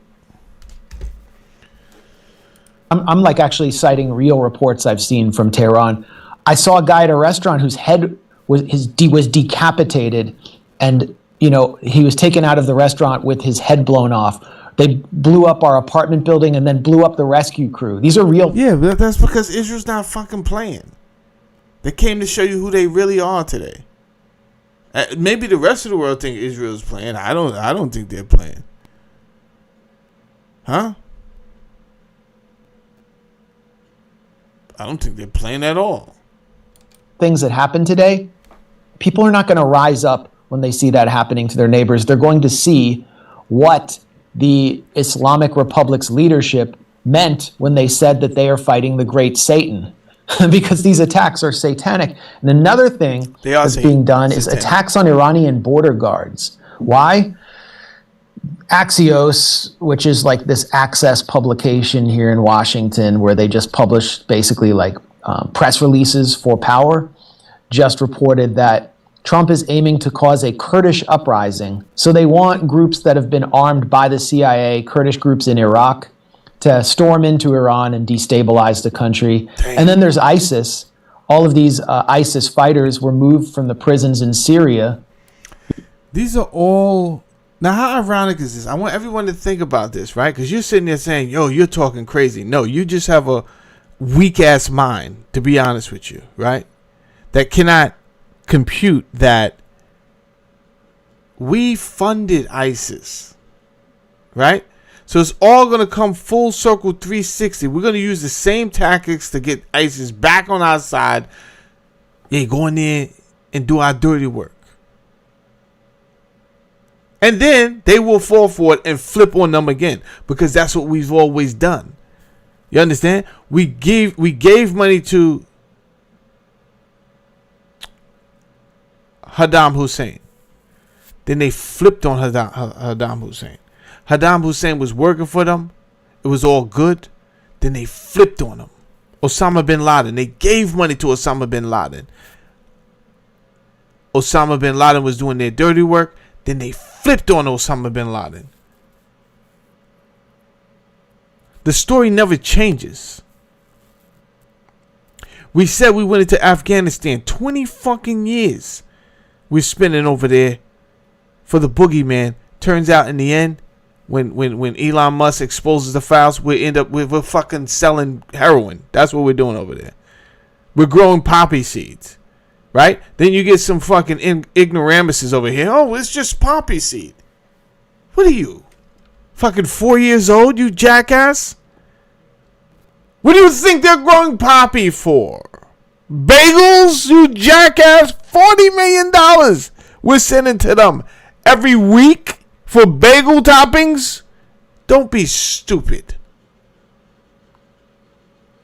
Or be stupid, just don't have a conversation with me. Don't be over here having dumbass conversation. Because all this is going to affect America in ways that you have never thought it would ever affect America. And the last thing you want to see is America as a third world country and you don't have any guns or bullets. You're saying, oh, America can never be turned into that. A bullshit.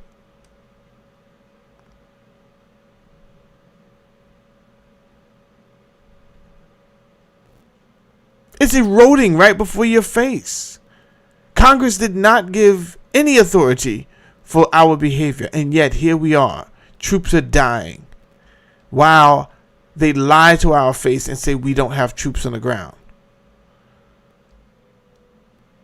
You know why? It's word semantics and they think you're stupid. So, words on the troops, boots on the ground? I know. We got camps, we got bases right outside of Iran that they're bombing. Okay.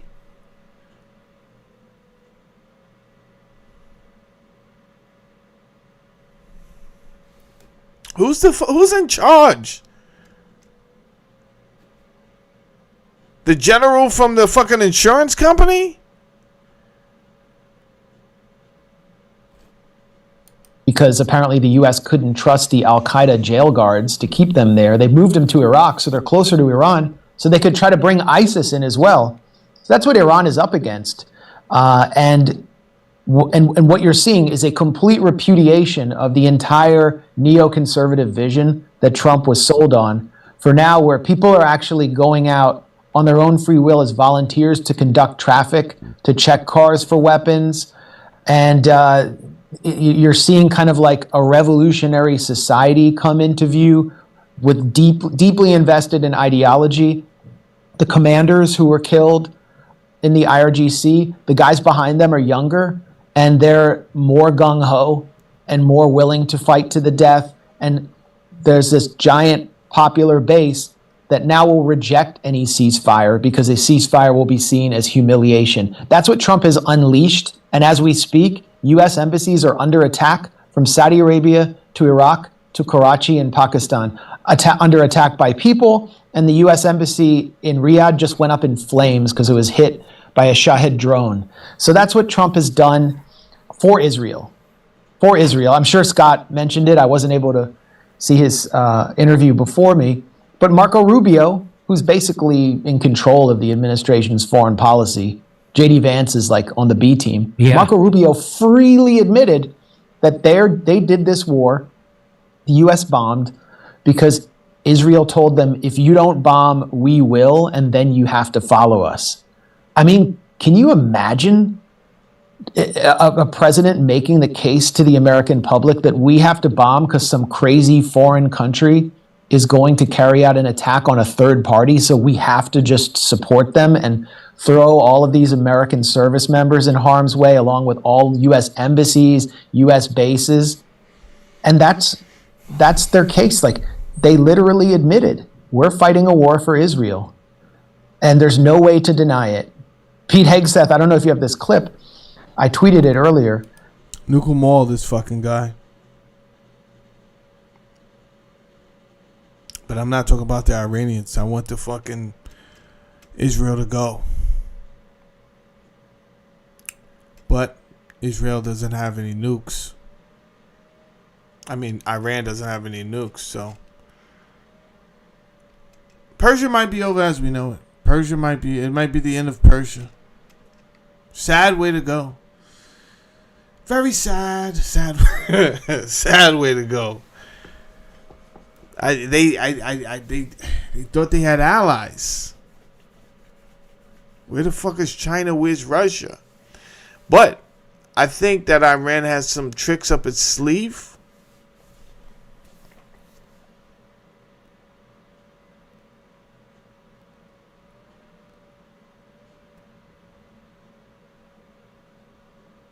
The only country I want to see wiped off the face of the earth is Israel. That's it. That's the only country.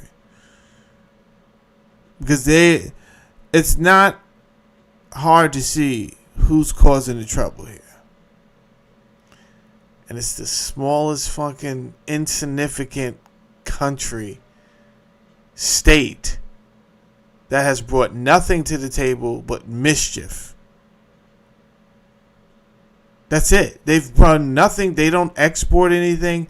We don't need anything from them. They don't bring anything to the table of society. Only mischief. That's the only thing they've brought. And everyone, for the life of me, everyone is sitting around saying, well, what do we do about this? It's the fucking honey badger of global dominance. The honey badger of global dominance. This lion sitting around saying, I tried to claw it. It's like nothing. Jesus. Pete Hegseth was asked today in a press conference at the Pentagon. You know, he's been avoiding the press, and like he fired the whole press corps. They banned the whole press corps at the Pentagon, and he brought in like Laura Loomer and a bunch of Pete Hegseth, why waste my vile words for? If you can't see what's going on, then there's no reason for me to waste my vile words on this guy. You talk about somebody who's a do-boy. That's a do-boy. That's how do-boying gets done.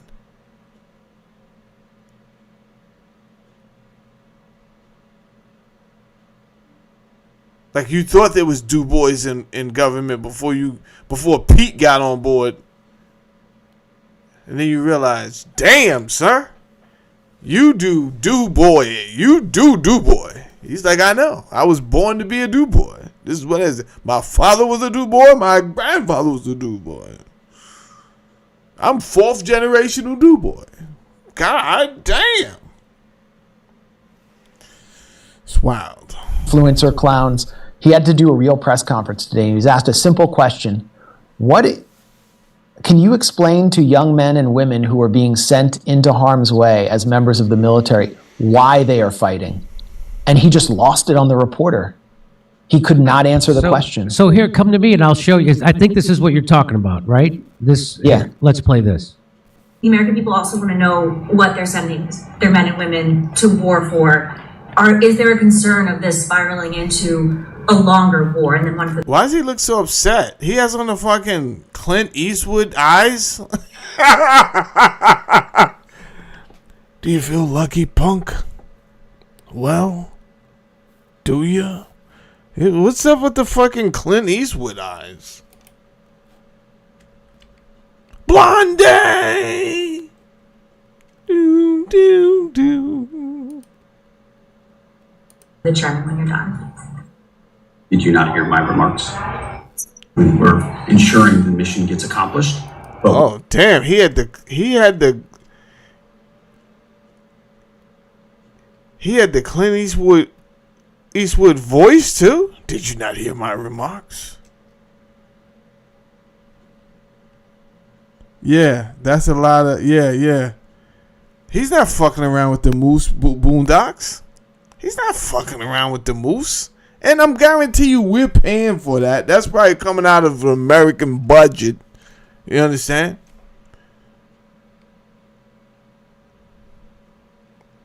He probably asked for a certain amount of things in his office at all times. Clearly Moose is there, right? Clearly. We are very clear-eyed, as the president has been, unlike other presidents, about the foolish policies of the past that recklessly pulled us in to things that were not tethered to actual clear objectives. So we know, we have plans, we have generals, we have chairmen, we have commanders, CENTCOM commanders, Admiral Cooper. The American people. So what is the clear objective? Again, we don't know what is the clear objective. Yo, he went off on this lady without saying anything. He never defined, he never explained what and why we're going to war, why we're sending our children over there to die for this agenda. Whatever the cause is, whatever we're supposed to achieve, what are we supposed to achieve? So just when you thought 9/11 was diabolical, and 9/11 was diabolical because we did go get the oil that they wanted, but we killed 3,000 people plus of our own citizens just to initiate a false flag. And false it was, because we didn't even go to get the person who they said actually did it. He didn't die until years later, and that is alleged. For all I know, Osama bin Laden is still fucking walking around with the bald face and a bald head. If you see a guy right now in London that looks like Xerxes with a Brooks Brothers suit on, bald head, virgin face, it could be Osama bin Laden.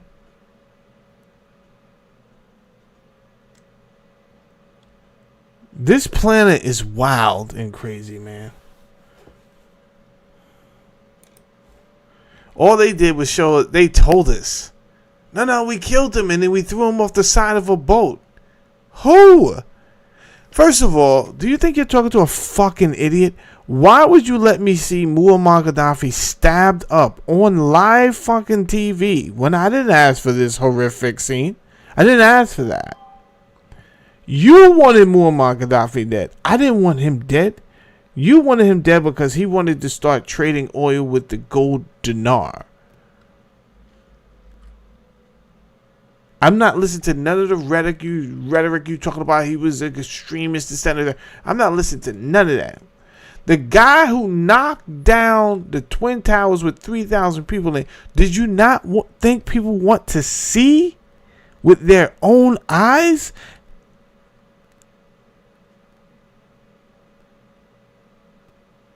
Him dead, him being thrown, and the physical body. You didn't even have the decency to gather up enough effort to even get a dummy body to throw over for us to see. You just came up with some bullshit story and said they'll believe us because why?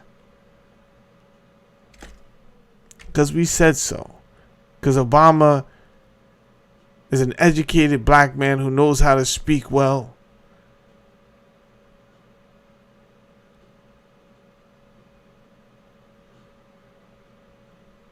What? My partner, she's a white lady, dresses in real snazzy clothes. We're trustworthy. You guys are not fucking trustworthy. Anything but trustworthy. He had to do a real press conference today, and he was asked a simple question. Can you explain to young men and women who are being sent into harm's way as members of the military why they are fighting? And he just lost it on the reporter. He could not answer the question. So here, come to me and I'll show you. I think this... Well, you're the only one. She said, I seen a picture of it. You're the only one. We seen a picture of him inside before they did it. Then we seen a picture of some boat. We seen something wrapped up. It's not what I'm talking about. So I don't know what picture you seen, but can you share it with the rest of us? Can you drop a link of the video of the actual body? Because what we did see was Muammar Gaddafi getting stabbed in the ass on live TV. That's what we seen. That's what we seen. I'm gonna keep it real with you. I've never seen a full video, not no wrapped up mummy bullshit of Osama bin Laden Osama bin Laden dead. Yo, this is what we doing with the body. Nah, it was just some wrapped up shit they threw off the side of the boat and said, nah, you didn't want to see that. You didn't want to see that. It was crazy. Knock it off. This is what you're talking about, right? This. Yeah. Let's play this. The American people also want to know what they're sending their men and women to war for. Is there a concern of this spiraling into a longer war? And then one for the chairman when you're done. Did you not hear my remarks? We're ensuring the mission gets accomplished, but we are very clear-eyed, as the president has been, unlike other presidents, about. Jesus, that got juvenile really fast. I mean, that got third grade juvenile. Like the president has been. What was that, Pete? You gotta keep it together, man. You gotta keep it together. You cannot. You can. You. Hold on. Let me see if I can pull it up. Hold on.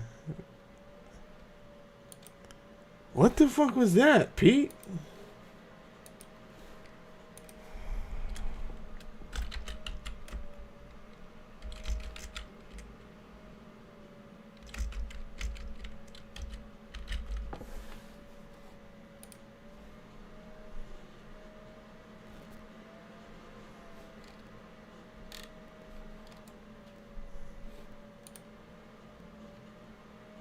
I think he got his Twitter right here. Let's see if it pulls up that video. It should. I don't know how much people tweet a lot, so I don't know.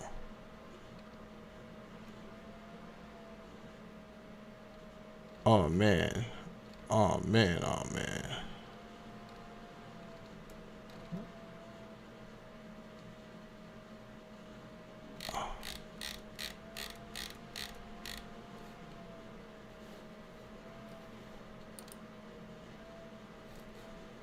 Can't find it.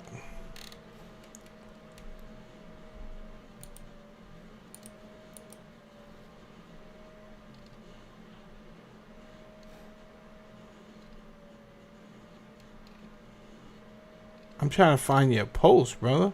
All right. Post. I can't find that one. It was just there last night, too. It had to be there last night.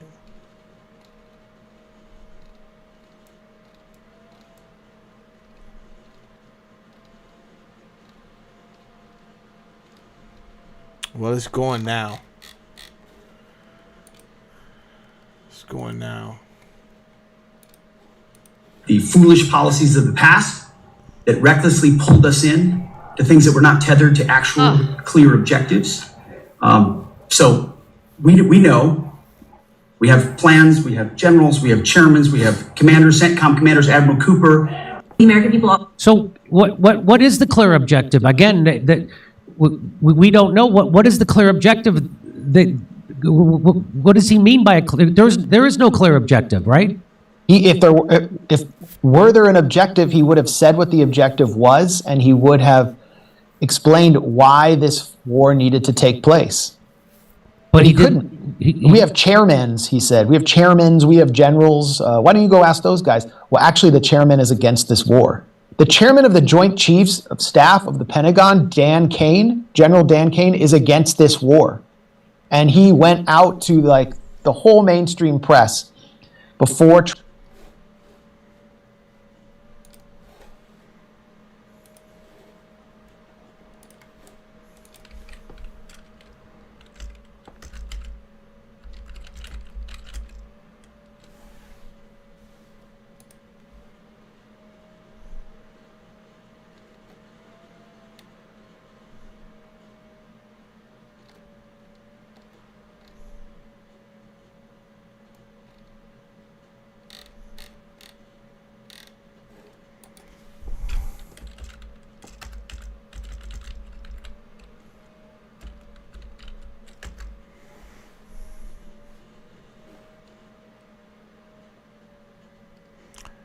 Trump denies U.S. General Dan Kane opposed potential war with Iran. Who's telling the truth? Wait, what? Trump's top general desperately trying to warn against war. That's the Independent, a UK publication. The Hill. Donald Trump refutes reports that top general Dan Kane warned against. Do I got a video? CNN. Top General Dan Kane tries to avoid conflict with Trump. Let's go with CNN. Fuck it. Let's go with CNN.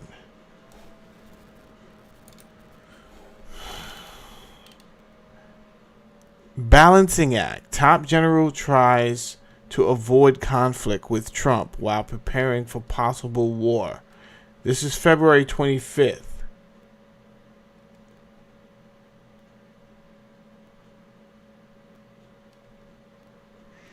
As chairman of the Joint Chiefs, General Dan Kane has been drafting military options for potentially striking Iran.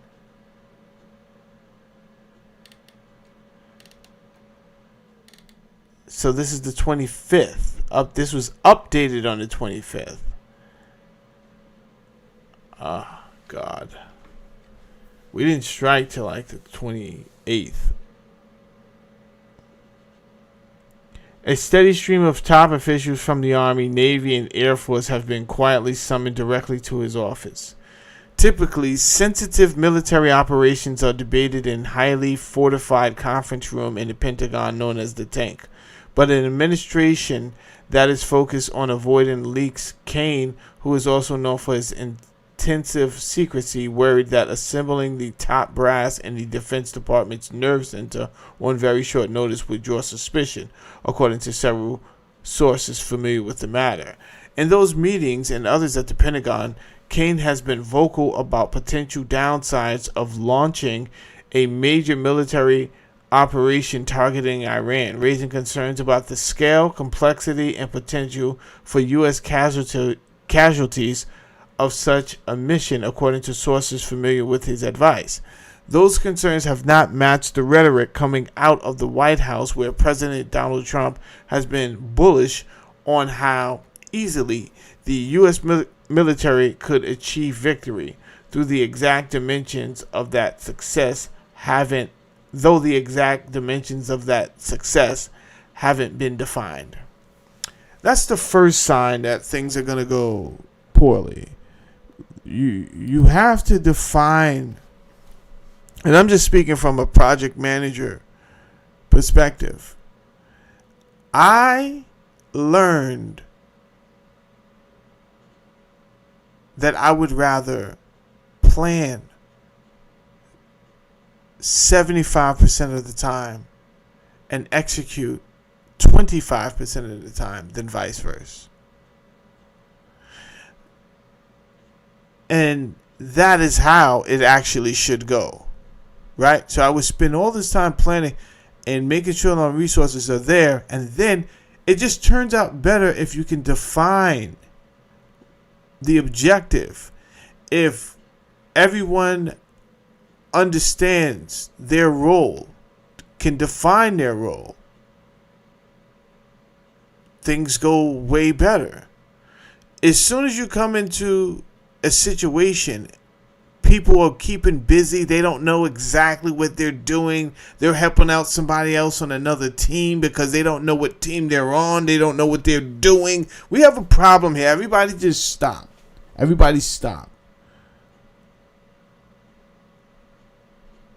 Because it's chaos and this is going to continue.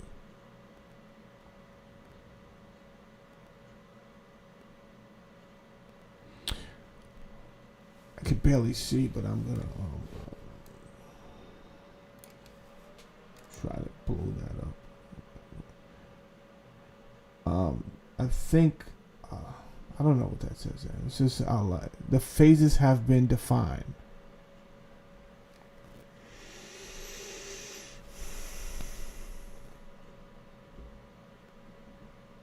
The phases have been defined, but have the resources been allocated realistically?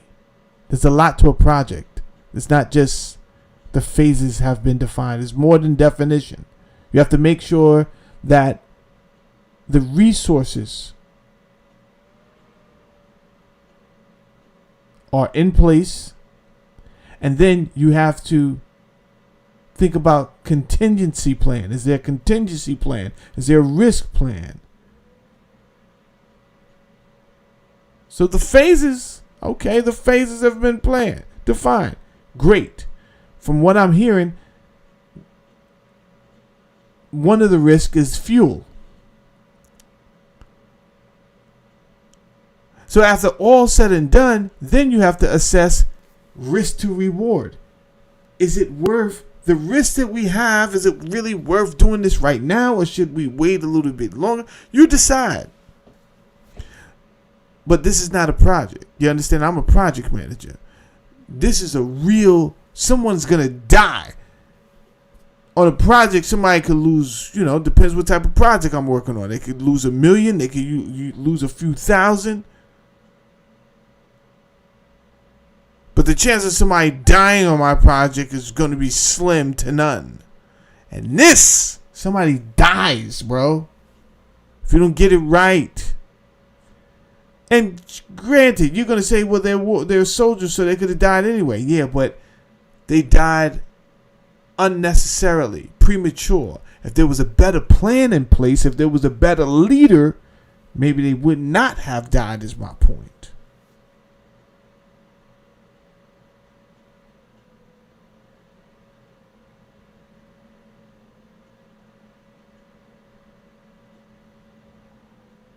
Yeah, she said, I'm the electrician. that tells the project manager this doesn't work.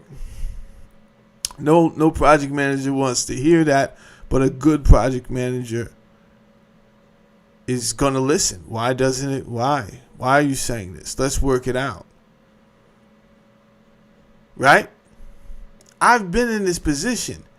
It's a hard position because the people above you are just telling you what they want done.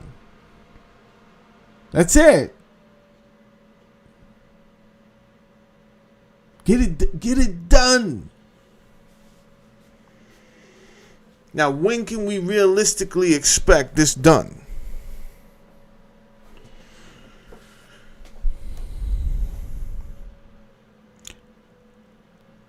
Cain is determined to avoid what he believes were the mistakes of one of his predecessors, General Mark Milley, and maintain his influence with Trump, according to sources familiar with his thinking.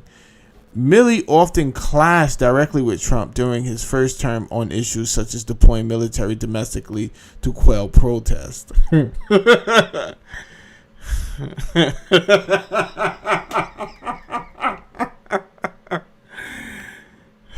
Crazy. Sometimes undermine Trump's inflammatory rhetoric privately to assure nervous allies and foes. For Cain, avoiding the Milley approach has meant being more reserved around Trump and avoiding weighing in too directly on decisions. I think that's a good strategy, including what to do in Iran. It's a tightrope that Cain has been attempting to walk during his year as Trump's top military advisor. Avoid direct conflict with a notoriously mercurial president while still providing professional military guidance. Some say Cain hasn't been assertive enough with Trump. That goes back to the analogies she just used, right? Sometimes you need not calling that lady there but sometimes you need a hairy, butt crack showing, politically incorrect electrician to tell you what's going on. Listen, Chief, who's fucking in charge over here? Yeah, that would be me, sir. Listen. This shit can't happen. Would you care to elaborate, sir? The whole shebang, the boom, bada, bip. It's not gonna happen. What? Talk to me, Chief.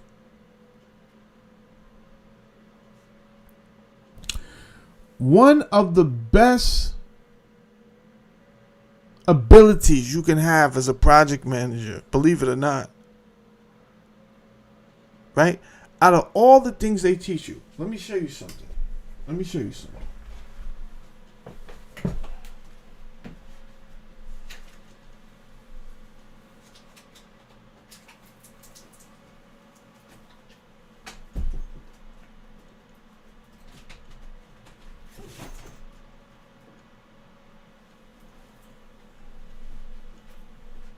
Let me show you something.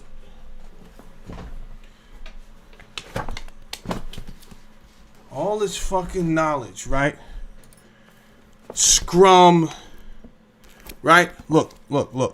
Project management, body of management. Huh?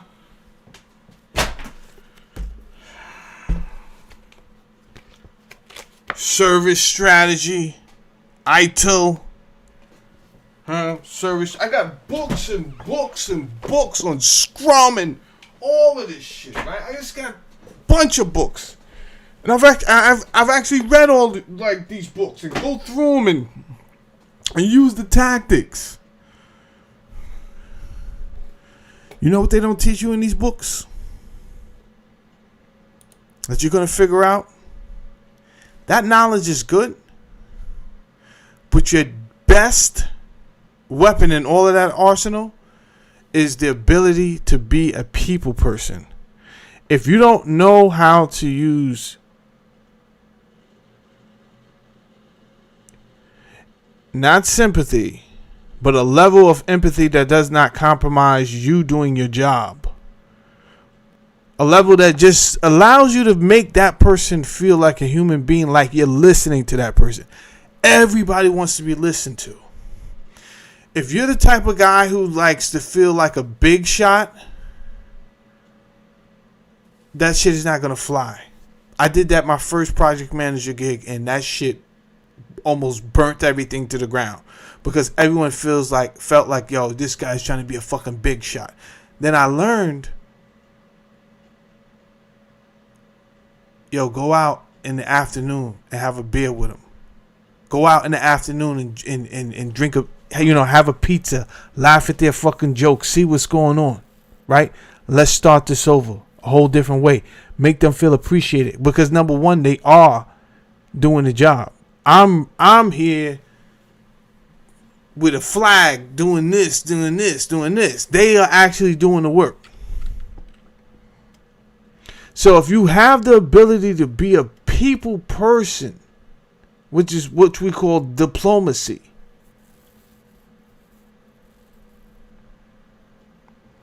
it'll go further. Sometimes you got to drop the hammer, right? And there's nothing wrong with that.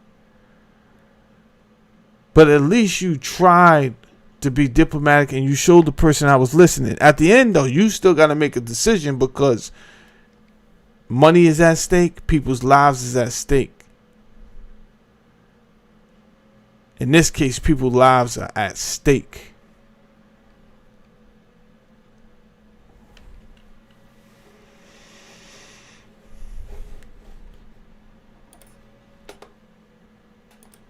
We're going to go back to listening to Max Blumenthal. Do me a favor, hit the like button. Do me a favor, subscribe to the channel.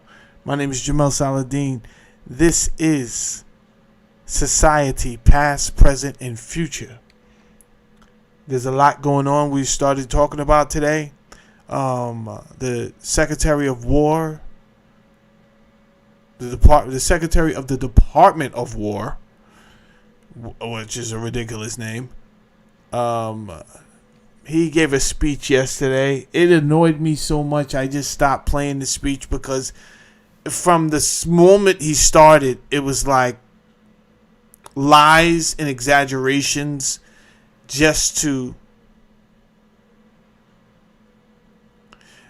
validate the reason that we're involved in this war, this illegal war. And I just, it's hard for me to get through. These people are liars. Hit the subscribe button for me.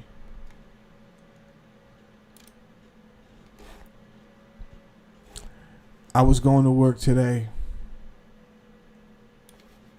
but they said it was going to be ice and all this other stuff. So I was off anyway, so it's not like I called out. I was just doing an extra day. We got to get to the bag. You understand what I'm saying? We got to get to it. But once they said it was going to be ice and they was going to shut the highway down and all this other nonsense, I said, I'm going to go spend time with the people on YouTube and have some logical and some politically incorrect conversations, because that's me. You could count on me to be politically incorrect for a fact, because that'll get you nowhere in life. That'll get you nowhere. Except if I'm on a job, I've learned to be. It's different. You can count on me to be politically incorrect on YouTube. If I am managing a project, it's different. I went down that road, and we won't revisit. Those are early novice jobs that I went in there shooting like a cowboy and landed on my ass. Trust me, doesn't work. You can't get a team. You can't get a team to work together if the morale is low, and the morale is low because of you, because of something you did, because you wanted to seem like a big shot. Doesn't work. And guess what? America right now is not liking this. I'm a big shot. I'm going to take us to war, even though you asked me not to take us there, and I don't have to answer to you, and you're giving me these BS answers. America's not feeling it.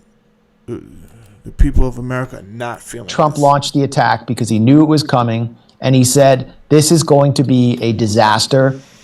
And he was speaking purely from the point of view of military strategy and procurement, because he understood that what is happening right now, where the U.S. is moving THAAD anti-missile batteries from South Korea, repositioning its entire arsenal to defend Israel, would have to happen because they would run out of munitions by the end of this week. The U.S. is about to run out of munitions to defend the apartheid colony of Israel, and it's embarrassing for the Pentagon. They're leaking all over the place. I expect resignations soon, and they're under the control of this dry, drunk DUI hire, Pete Hegseth, who can't even explain the mission as U.S. service members die. This is a catastrophe. Donald Trump was sold on this by Lindsey Graham, who is a vehicle for Israeli foreign influence and is a traitor to America and a traitor to humanity. And he was pressured on this and pushed into this by Zionist-controlled Murdoch media with the idea that all he needed to do is carry out limited strikes. There would be these spectacular AI-controlled assassinations of Iranian leadership, and then the Iranian people would rise up. He was sold on the lie that Iranians had risen up in January and that Iran's government had killed 30,000 Iranians. Complete lie. There were riots that were put down and many police instant regime change. He thought the war would last 2 to 4 days. And now he has come out in an interview with the New York Post, I think, more Murdoch media, and said he can't rule out boots on the ground. That's right. That's right. He said that. In fact, here it is. Donald Trump says he would deploy ground troops if necessary. That's from Time magazine, but he told that actually to the Post. So, I think that would probably officially end his presidency. I think that for sure that the Republicans would lose the midterms, and then they would impeach him, and it would be over. I think this is a big problem too. The systems we have in place, if I'm just talking to you guys, society, if I'm just talking to society, this is off the record.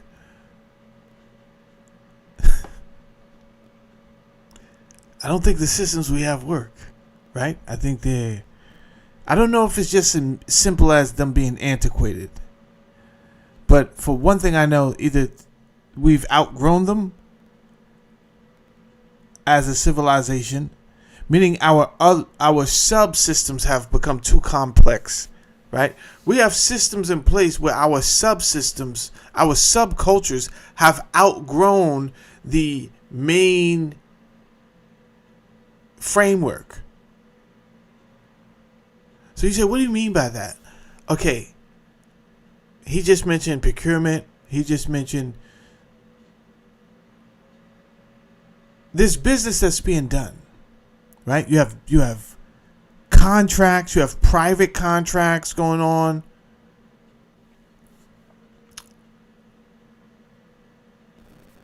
There's a lot of business being done, all within a framework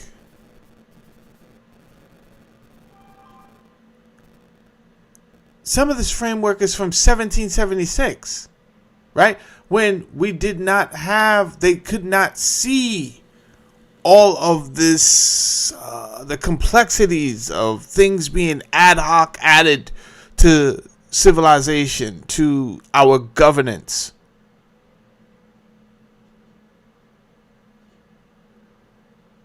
The privatization, something simple as privatizing weapon manufacturing. It seemed simple at the time, but how out of control did it become, right? So first you thought it as innocent as hell. That's just such and such. He wants to make bullets. He makes bullets. Let's give him the contract. He's making the bullets, but if the bullets aren't being used, if the guns aren't being used, if the weapons aren't being used, then who's going to buy these? Like, they're just going to stockpile? How can I run a business if I'm making something, stockpiling them in a warehouse, and you're not using them? What happens to the contract the next year? You have to use these weapons. You have to use the bullets. If this wasn't, if that service wasn't privatized, it wouldn't matter, right? If government made their own bullets, made their own weapons, none of that would be a problem because it would just sit there. No one would complain. Okay, what are we going to do about these workers? They already work for the government. Send them somewhere else to work. Send them to. He's not there anymore. We don't need you to make weapons right now because we're stockpile full to the gills. Fine.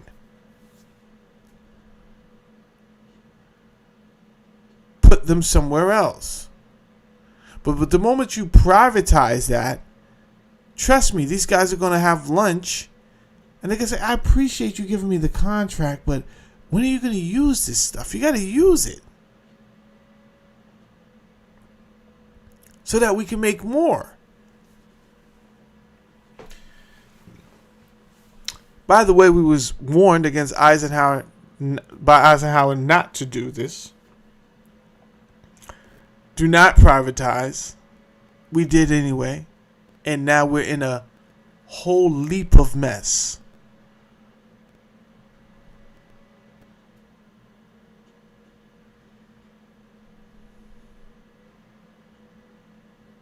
It's bad.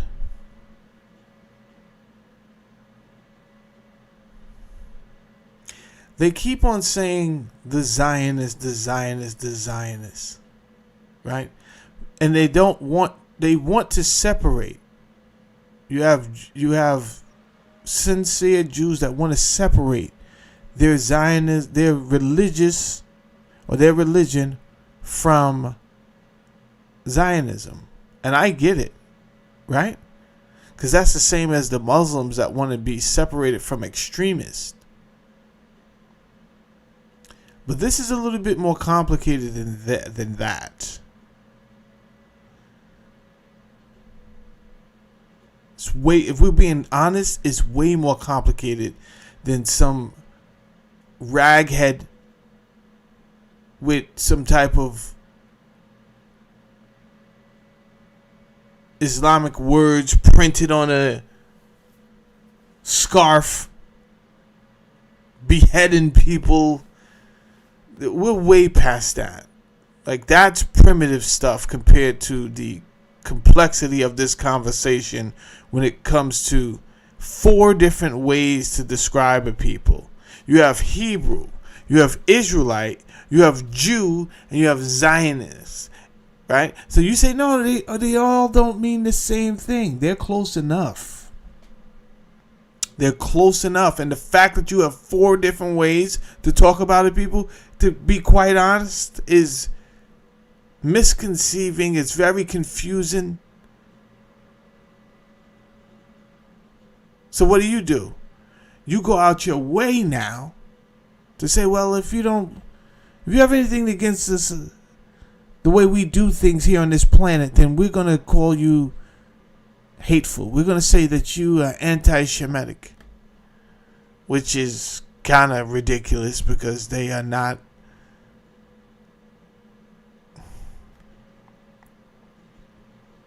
If anything, these people come from the lineage of Japheth. If anything. But like I said, they're not related to the alleged tribe of Judah and the Judeans. They're not. Like I said, their own scientists. And I do have the LA Times article with the Israeli scientists saying that they're not. They have no genetic connection. I have it. I just don't feel like showing it to you. But I just told you where to find it. If you're listening, you can find it yourself. People come over here, oh, you're lying. That's not true. Everybody knows that I'm not lying at this point. They're questioning the validity of your actual connectivity or affiliation, association with these people that in history that we know as the Judeans.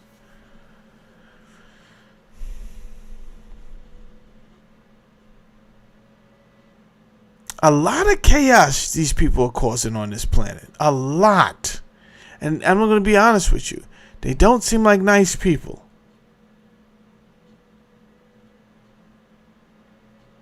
Right?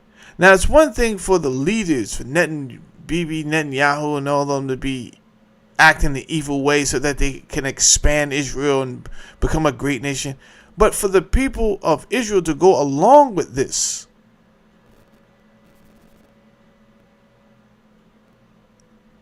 well, I guess it doesn't matter if I call you Jew or Zionist, does it? You're going along with their actions. To be fair, I have seen a couple of videos where there are some people who appear to be Jewish and they say, yo, we are not on board with these Zionists. And I'm going to be honest with you. I wish that was enough.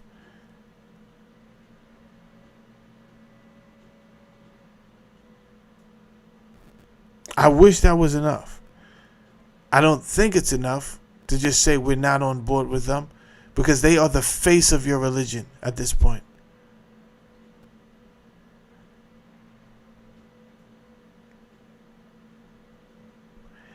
Which also tells me they don't care about you. The same way our president don't care about our citizens. Your leaders don't care about you, what predicament they put you in, and our leaders do not care about the predicament that they put us in. And I say that because if you're not even going to fight as a congressman or as a senator who doesn't even believe in this and say, no, we need to get to the bottom of this right now and impeach this guy because none of us sanction, we have rules here in America and he's not following them. If you're not going to do that and you're just going to get along, like, we got you there for a reason, man. Do something. I don't know if you got to make phone calls to other senators, other congressmen. Do something where an emergency meeting is called and you guys are trying to figure out what to do because he's breaking the law and people are dying.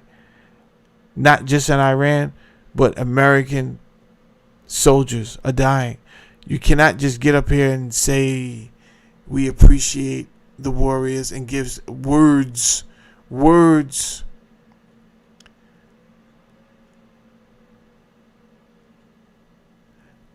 There's a child that's waiting for their parent to come home that doesn't want words. They want the embracement of their physical body of their parent, of their older brother, of their older sister, of their wife, of their auntie. They don't want words when it was put into a situation unnecessarily.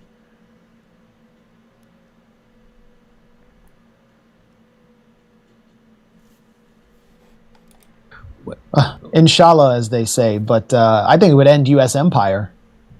I agree. I mean, I think. But I mean, I hope it doesn't happen. I don't want to see American troops getting killed. American troops don't want to do this. The Pentagon leadership doesn't want to do this. But Trump is under the control. So either we have bots in the house or... Anyway, someone says you are really soft, aren't you?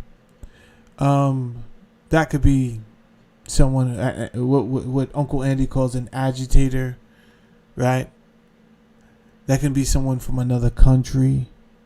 That could be a bot. That could be an Indian with ashy feet right now, sitting in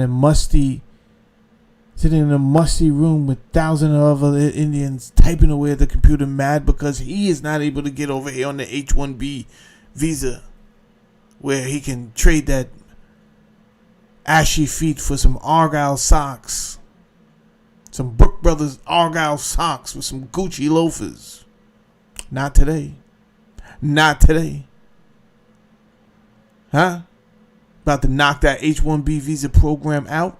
If you didn't get it while the getting was good, you will be stuck in a troll farm in India writing stupid comments. Now, let's just say it was some ignoramus right here in the United States.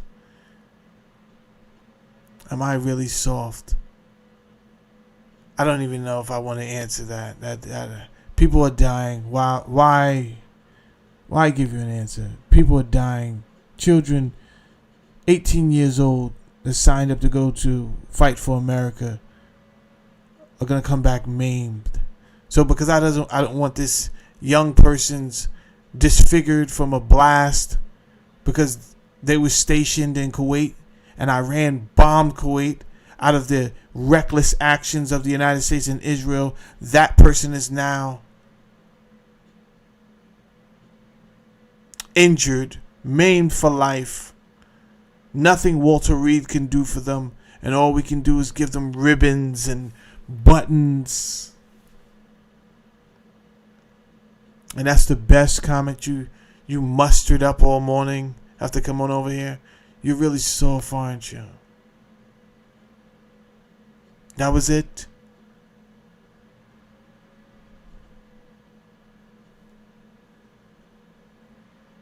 I'm good. Thank you. Of a foreign nation. No doubt. And he has been lured into this scenario in which there's no way out unless he wants to basically admit defeat. So because he's losing right now. I mean, this is the whole what Donald Trump, when he gave that speech about why we're going to war, where he wore his baseball hat, what he said it many times over during that speech that they cannot have a nuclear weapon. They cannot have a nuclear weapon. But right now at the White House, I love this. He says no, but there is some form of understanding when you sign up now, right? Okay. So if your mother takes you to church, is there understanding that the priest is gonna bang you in the ass or fondle your fucking nuts? What you're talking about in life is something could happen, right? But what I'm talking about is minimizing risk, minimizing damage. There's a difference. Hey, I want you to have religion, but I'm not gonna just leave you to be a fucking altar boy after all of these conversations and lawsuits. Yeah. The height of that, I'm going to leave you to a guy who vowed never to have sex with vagina with women. I know the lawsuits, hey. So they fondle your boy. Was there a certain understanding? No. You want the judge to come back like that? Well, you did leave him at a church, so wasn't there a certain level of understanding that you were putting him in danger? What are you talking about? There's a certain level of understanding. There's a certain level of understanding that I am going to fight for a good cause that is worthy I'm going to fight and die for a good cause. No one's questioning that. What we're talking about today is this is an illegal war. Let's talk about that. Was that my understanding? That I would sign up and then you would have me flying over the earth doing fucking illegal henchman work? Am I a fucking foot soldier for the Gambino family? The fuck are you talking about?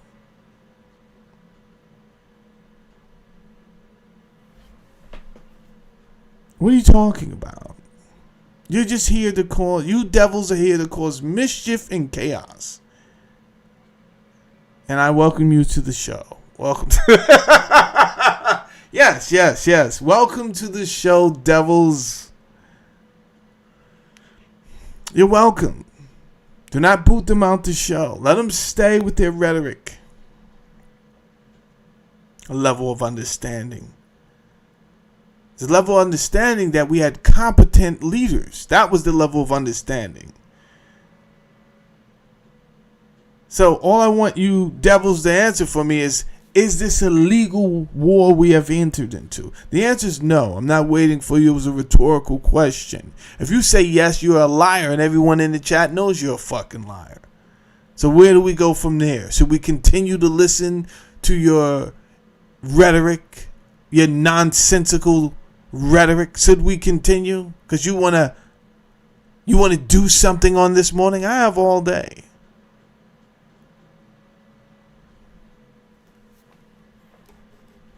Website, it says it's an illegal war and we shouldn't be there, and people and U.S. shoulders are dying. So if you say I'm soft, then you're just not a patriot. You're just not a patriot. Admit that, right?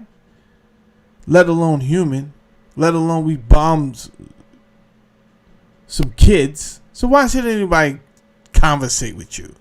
Why should anybody take you serious? Iran's nuclear facilities have been obliterated and suggested otherwise. So that's what they remember when he bombed Iran last June. They said they obliterated they were obliterated. So there's no way in this short a time that they could have reconstituted their entire nuclear program.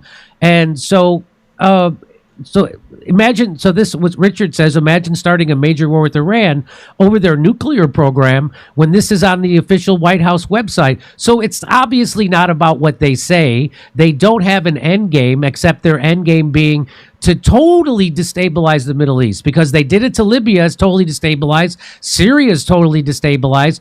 I don't know what the state of Iraq is. But they're going to do that to what they did to Syria and Libya. They're going to do to Iran, and then that's it. I mean, I don't know, how does that do you think that actually helps Israel? What's Israel gonna do? Well, Netanyahu, in Hebrew, of course, he won't say this in English. In Hebrew, he made one of the most important statements of his career in a message to the Israeli public, introducing whatever stupid name they came up with, Operation Roaring Lion. Yeah. He made one of the most important statements where he said that Trump is enacting the plan that I put into place 40 years ago. Wow. He just said it. Okay, he's taking credit for everything Trump is doing. And everyone who is watching this right now needs to just constantly cite that statement and constantly just reinforce the point that Trump has become a vehicle for Israeli influence, and the Israeli agenda, as Netanyahu has been determined to enact for his entire career, is to get the U.S. as deeply involved in a bloody conflict or a series of bloody conflicts in the Middle East as possible, and to make the American public bay for blood as revenge for the killing of their soldiers, because Netanyahu is afraid. Listen, that's 3 hours right there. That's 3 hours. That's it. I already knew YouTube was going to be biased with today's show because they didn't like the names that I put in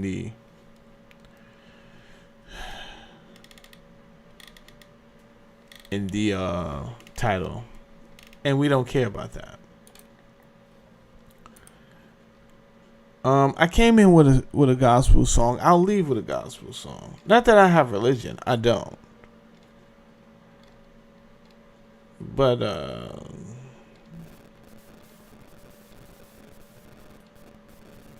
I'll do it anyway.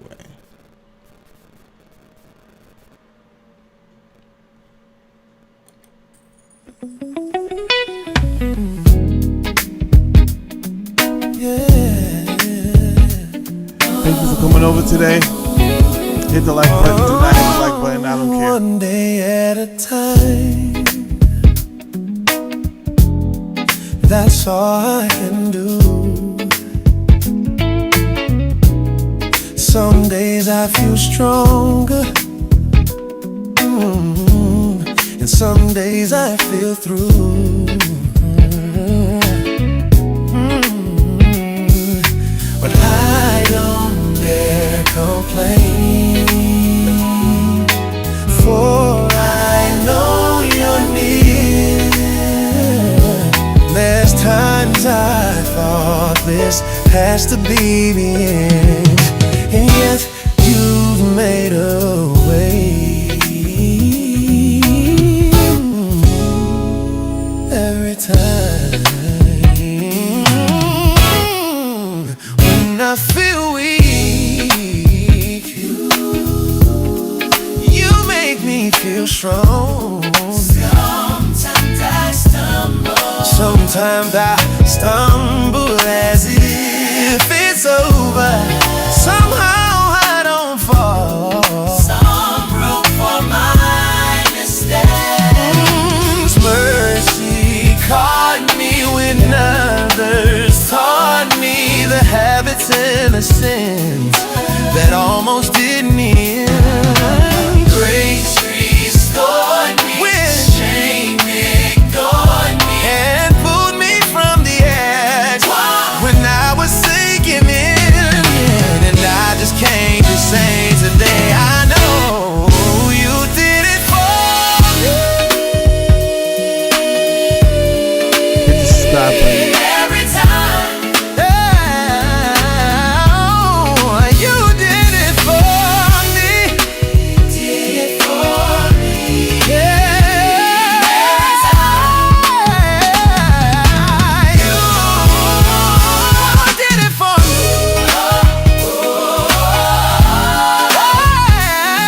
Every time. This song is on my new album.